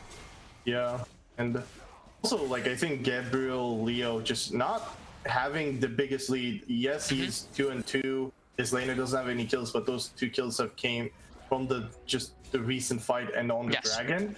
He hasn't in a semi-final series. Like, some of these games might have been some of the most like impressive ones that I've seen. Like, he was dropping 18 kills on Rumble, 15 kills on Aatrox. So a little bit of I guess a slow game for him, for Gabriel Leo's standard, but. Him being able to pick up those 2 kills, maybe it kind of amplifies his presence in these team fights that we're going to see in 20 seconds for the Dragon. This is probably going to be kind of a break the game scenario for Dorado, because you either get this. Oh, watch out here. Fight comes in. 2-5. He's trying to free here inside. 2-5 is going to be caught out here. Trying to get 2-5. He's still going. He should be good here. Not so Dark in the front line here. They're going to kite back away. Not so Dark gets caught out here by Sunray. Not so Dark should be dead here. Rumble ulti comes in here. OTF look at the side here. OTF trying to do some damage. Rumble is finally gets the kill. No, it's actually Varus who gets the kill on the outside here. 2-5 trying to go aggressive here in OTF. And it should be a Dragon to Dorado here. Unless they're going to contest here. I mean, yeah, I guess we do have ultis on the side here. I don't think we're going to contest though. This should be a Dorado Dragon, but Nason's still looking though. Yeah. The DXBS is in the base. Domination's coming actually. Yeah, this could be a fight. Oh, here comes Aatrox trying to get out Sunray. Sunray trying to get out here. Just Cooper could be caught out here. Here comes Nason trying to get Sun Cooper. I mean, Just Cooper's trying to go in. Domination, free hit in the backline. Shockwave comes in, only 1 person though. Aatrox trying to take up everything. Aatrox ulti, not actually. Philly's ulti comes in. DBS tries to live. And Dorado kills no one here. Aatrox barely survives. Vi barely survives. They do get a kill on Cooper though. Oh wait. They need to be careful. They don't Wait, have Efron's gonna get ult by Vati. Vi, Varus is free hitting though. Vi's gonna live there, not enough damage. Oh my god, meanwhile Varus in the backline here. Here comes Gabriel Leo trying to do his ramble. He should be a wipe though. Another kill on the Varus. Domination of his first kill of the game. Yeah. And that is just not respecting the fact they could go back in. No Cooper. I guess Dorado tried to clear wards and they just lose Dragon and honestly lose momentum here, to be honest. Such a dragged out fight. Like, you engage initially before the dragon spawns. You get not so dark, but you just drag out the fight for so long that like not so dark respawns. The Expanse is able to reset, get a TP off, and the ultimates weren't really that useful. Cooper's initial Cataclysm at the beginning of like the fight before dragon spawned, it hit nobody. Yes. And then Efron's Shockwave, it's only on one person who's a frontliner. The Equalizer was, I think, was thrown inside the bot lane wall, so it wasn't really hitting anyone either. With a team comp like this, you cannot afford to misuse your ultimate. As soon as you do that, like most of your damage is basically gone. Especially for Efron. The worst part is, as you mentioned, all the damage they did was on Aatrox. During his ulti, more or less tanked everything. And you just have domination, completely free hitting. OTF, completely free hitting. The Vi, who actually goes aggressively in on Efron here, gets away with it. There's not enough damage on the Varus. I mean, we really just have Bork. That's all we have. Oh. It's just like. Go ahead. No, it just I feel like you just have Dorado here. Yeah, you still have 800 gold league, but your next dragon's gonna be Soul. And it honestly feels like Aphelios is starting to do some damage right now. He's getting close. He probably is going to have IE on his next back as well. And like we were talking about it, if you don't have the dragons on your side for the side of Dorado, it's going to get really hard because it like for your Efron. Oh, Efron should be caught out here. No flash unless he do some crazy fancy feat. He get caught up here by the Talia. He's gonna be caught up with the Alistar as well. Efron should be dead here. Shockwave is a good shockwave, but it's not enough here. Gabriel Yo is gonna come in. Just Cooper's gonna come in here. Dude, ever gonna do anything? Cataclysm, just Cooper. Go in. They're gonna turn around with Aatrox. Cooper, I think he's gonna be actually dead here. Cooper is dead as a double kill on the Aatrox there. And all of a sudden, I guess they were trying to go for something. They had Rumble ulti, they had Cataclysm. They never pulled the trigger, I guess, and Cooper just dies, and this could be Baron, to be honest. Yeah, jungler's dead, mid laner's dead, no TP. TP might be back up by the time F spawns, but that's going to be in 20 seconds. They can maybe look for an answer play, but it's just going to even be more risky for the side of Dorado. Maybe Gabriel Leo looks to drop a Equalizer, but that should be it. It's dead here. I don't even know why they're contesting this. It's not really caught out here for no reason. Here comes Equalizer, trying to go in here, trying to 2v5, I guess? I don't know what the plan is here. Somebody just dies. What's going on, Sultan? Maybe the pressure's getting to them at this point. They are... The bells are ringing. They feel like they need to do something because, again, you gave over 3 dragons. If Aphelios is scaling, the enemy team is going to be on Soul Point. And if Conduit is able to grab that last dragon, you're just going to be under a lot of, like, you're just going to be in a big trouble for the side of Dorado. Like, you're already somewhat struggling to provide enough damage in these fights. It is even going to be harder when the enemy team takes 10% less damage when they're below 50. Their champions are like Vi with Sundered Sky. She heals a lot. Alistar reduces a lot of damage himself. And Aatrox with the Spirit Visage definitely is going to heal a lot. And Just Cooper trying to go. 1 second yourself. Just Cooper trying to go to Alistar. Nope, just unpoke here. And 1 second here. Vi, gonna get Gabriel Yo. Combo? No. Oh, here comes Talia. Actually not gonna commit to Gabriel Yo. I'm kind of surprised here. Wait, Dason still going in. Trying to looking for a fight here. Hope he's gonna pull out of here. So it looks like nothing happens. But on the bot side, we got Baron power minions. Dragon's up in 112, and it's not really looking good for Dorado here. And I think you mentioned this earlier. You expected a Rumble ulti, and I was kind of surprised. I mean, you have Sunray and Rumble just hanging outside the Baron pit. It's kind of, I guess, watching. You expect at least a steal attempt, and instead they try 2v5, weirdly enough. It's not even like really a steal. Just make it, just create some chaos. Oh, what? Just Cooper? Well, I guess it works out here. Cooper's trying to go in. Cooper, you're trying to call out no man here. Not for Dark. He's got a lot of damage. He's trying to catch that Cooper. Cooper should be dead here. Cataclysm comes out. What's not going to happen? Here comes Nathan on Efron. Efron, not a lot of damage here. Not so Dark. Trying to survive. Here comes Zendra. Sorry, but meanwhile, I feel he's completely untouched with huge damage right now. Blows up Cooper. Aphelios damage is finally here. Rumble will take us just to clear of a wave, but 2-5 has to back. Efron has to back. Sunray has to back. This could be 2 towers. 3 towers. Actually, 3 towers potentially if. No. Wait, Gabrielio. Damage. No. Aatrox. I think you just have to give this up, to be honest, but they're trying to contest this. Here comes 2-5. 2-5 does not have ulti. Yeah, not really enough damage. I mean, I'm surprised that he threw the equalizer for wave clear, especially when minions are Baron buffed. They take less damage from AP, so that doesn't really provide anything. And with your jungler just coming out of base, this is just going to be Soul going over to Conduit, and it's just so hard at this point for the side of Dorado to really take a fight. Like the enemy team has more sustain, they're tankier, their DPS is better.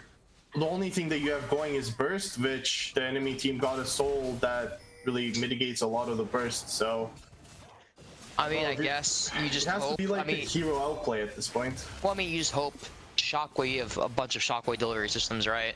Maybe you catch up Domination as Shockwave. You know, do they have enough damage of Domination and Lilia die?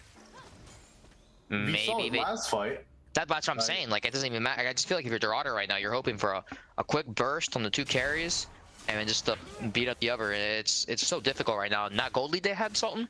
They're down 4K now, and a soul. And as you mentioned, their bot lane's completely outpowered now. Outscaled, excuse me. That whole Baron sequence, just Efron getting caught on the side, and then Cooper jumping in with none of his teammates around. Like this Jarvan, at this point, you're just a delivery mission. Like you're just delivering Orianna Bolt to the back lines, and you don't do much more because like you maybe lock people up for. Oh, watch out, Sunray could be caught out here. Sunray, stance here, not so dark. But as you said, yeah, like Cooper's just too squishy right now. He's pretty much just a flopster, right? Cooper, he's gonna go in here. Cooper, I think he's caught in no man's land though. Damage gonna be Dason. He's gonna be caught on a good Cataclysm though. But Dason gets involved on Varus. Meanwhile, on the backline, Felix is completely untouched. He's just dishing damage left and right. Here comes Sunray's ult. He's just way too late, unfortunately. The blasting comes in here, goes into Efron. Efron not good for blasting here. And all of a sudden, 2 dead, only Vi. I think you're feeling really good for Conduit. This could be game, to be honest, Sultan. Yeah. Oh, Efron. Oh no, he does that flash. He should be fine here. Yeah. I don't know, like Gabrielio, he keeps overheating before like going into the fight, and like these equalizers are either really late or just misplaced. So like Rumble, although he's like, I would say pretty strong, like he's not that far behind considering they gave a Baron and a Soul to the enemy team. He still has his 2 items, almost at 3 items. A good placed equalizer can change the whole fight because of like you just close, like especially in that like where they were fighting, you're just fighting a corridor. That's probably like best case scenario for the Rumble, but just overheating inside the fight and then not being able to put your ultimate out there, it just gives a lot of space to Domination. And with IE Kraken almost having the Bloodthirster, he just, when you give him the space, he is just going to kill your whole team. And again, like we talked about this, Rakan is not as tanky as Alistar. Jarvan can be tankier than Vi, but with the amount of shields he gets, with the Chemtech Soul, the Nation is also able to slow for a really long time. Watch out here, Gabriel is probably just dead here actually. 1 level behind Aatrox. Aatrox ulti come in here. So much damage coming out from his Aatrox. Oh, here comes the ulti. Oh, it's just not even close. I don't even know why he even used the equalizer, to be honest. Just kind of a waste. He is full HP. Yeah. Now, Sultan, I don't know if you've noticed this in the last couple of fights. Domination, I feel like he's taken actually 0 damage like the last three team fights, maybe 4. He's just been 3 hit in the entire team fights. And it's just like, you would think, right, with Orianna, with Jarvan, even just with Rumble, like you mentioned, 1 good equalizer at least forces Aphelios to reposition. And just hasn't happened. Well, this is where I think the draft comes in a little bit into power, especially with Oh, they're going on Aatrox here. One card. Salt. Here comes this. Yeah. Here comes the ulti by Rakan here, trying to get Aatrox here. Aatrox trying to fight against free people. I don't think he's going to do it here. Cataclysm comes out as well. He saw a lot of damage, but there's no ulti. 2-5. Oh my god, he's just right. EQ comes in by Jarvan here. Oh my god, that healing, that shield. But he still can't bear the raid boss. They just can't bring him down. D-Boss, he's trying to go on 2-5. He's trying to cut away. Finally gets him. Meanwhile, on their side here, actually, Efron getting caught out by Nascent. Shockwave comes in on only one person, buys some time here. And all that Shockwave does is maybe survive Efron, but yes, you kill Aatrox. Instead, you just lose 2 inhibs and 2 towers. Yeah, their base is in shambles. The Baron buff is still going on, and you just burned everything. You burned all of your team fight. Like, Efron flash, the Equalizer's down, Cataclysm is down. Just Cooper trying to go for a play here, trying to get Nason and Vi. He's gonna be caught out here. Good job here by Sunray. Trying to get nice. Here comes Rumble. Good armor ulti actually on the side here, but OTF and domination again untouched. The damage is there. Not so dark. Trying to survive. His outs are so tanky. They just can't bring him down. Here comes Just Cooper, but again domination untouched. So much damage by the Aphelios, just burning through here. Domination. That's a kill for him. And there's. I mean, it's just completely over here. They're going to push for game here. Dorado's going to try to back. It just doesn't matter. Ladies and gentlemen, congratulations to Conduit Esports Phoenix here. They will be, well, unless, don't choke now. This should be your game. Oh, and Nexus comeback would be crazy. That would be crazy. I don't think it's going to happen though. Here it comes. They're going to go on to Sunray. Sunray's ulti trying to get free. He gets free. People, doesn't matter. Completely explodes. There's going for Nexus. Conduit Esports Phoenix, your APL Winter 2024 champions with a clean sweep of Dorado Gaming. Yeah, not a reverse sweep this time around for Dorado. No. And to be honest, like game 2, game 2 and 3 basically kind of the same story. It's like the first 20 minutes, the game is close.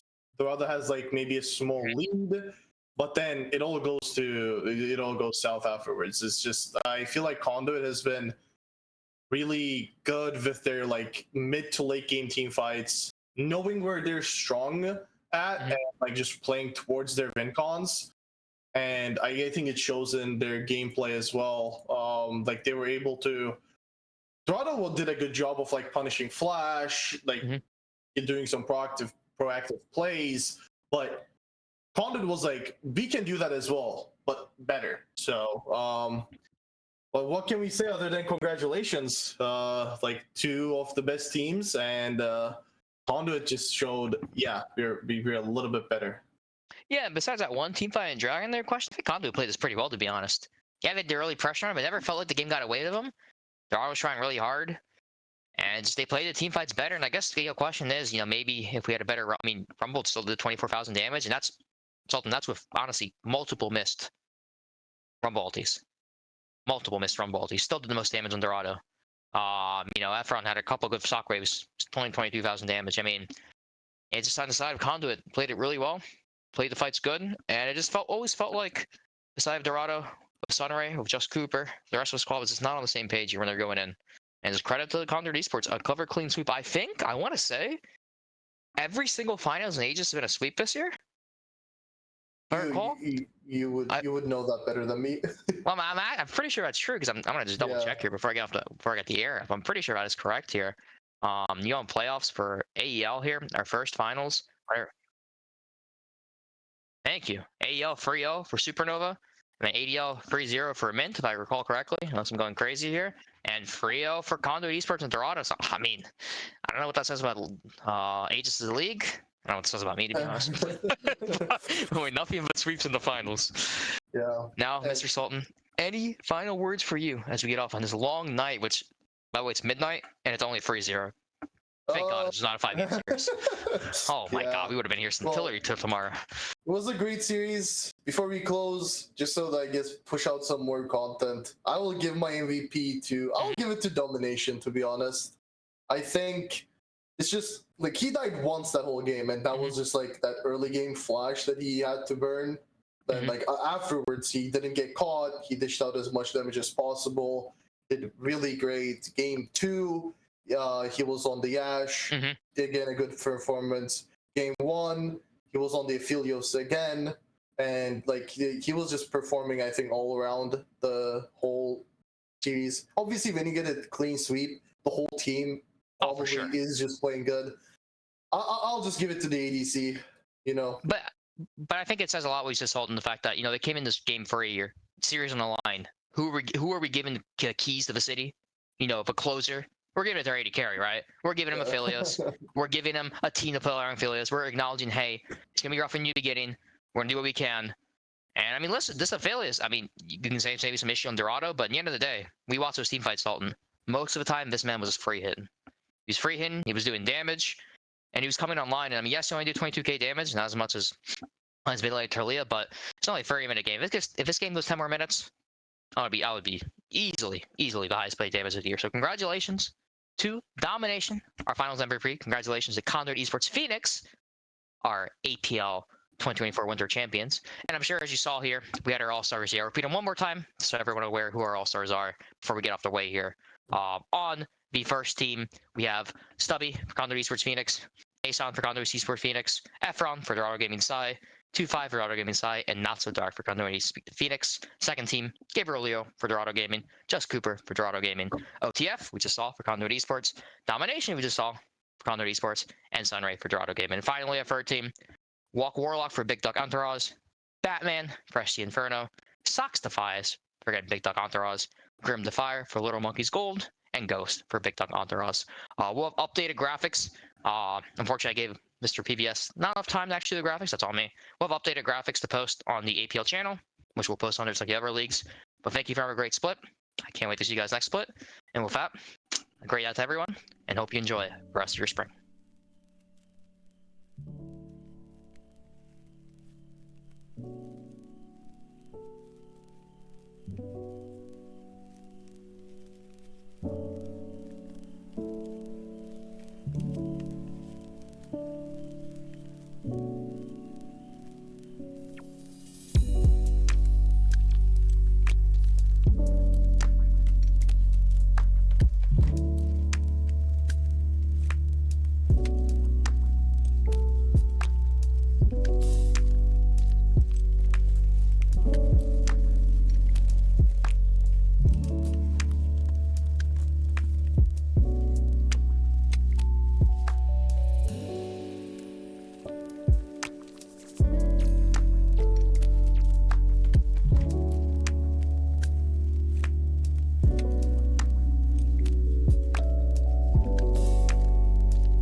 You pulling me inside of darkness, darkness, rain, fall on me.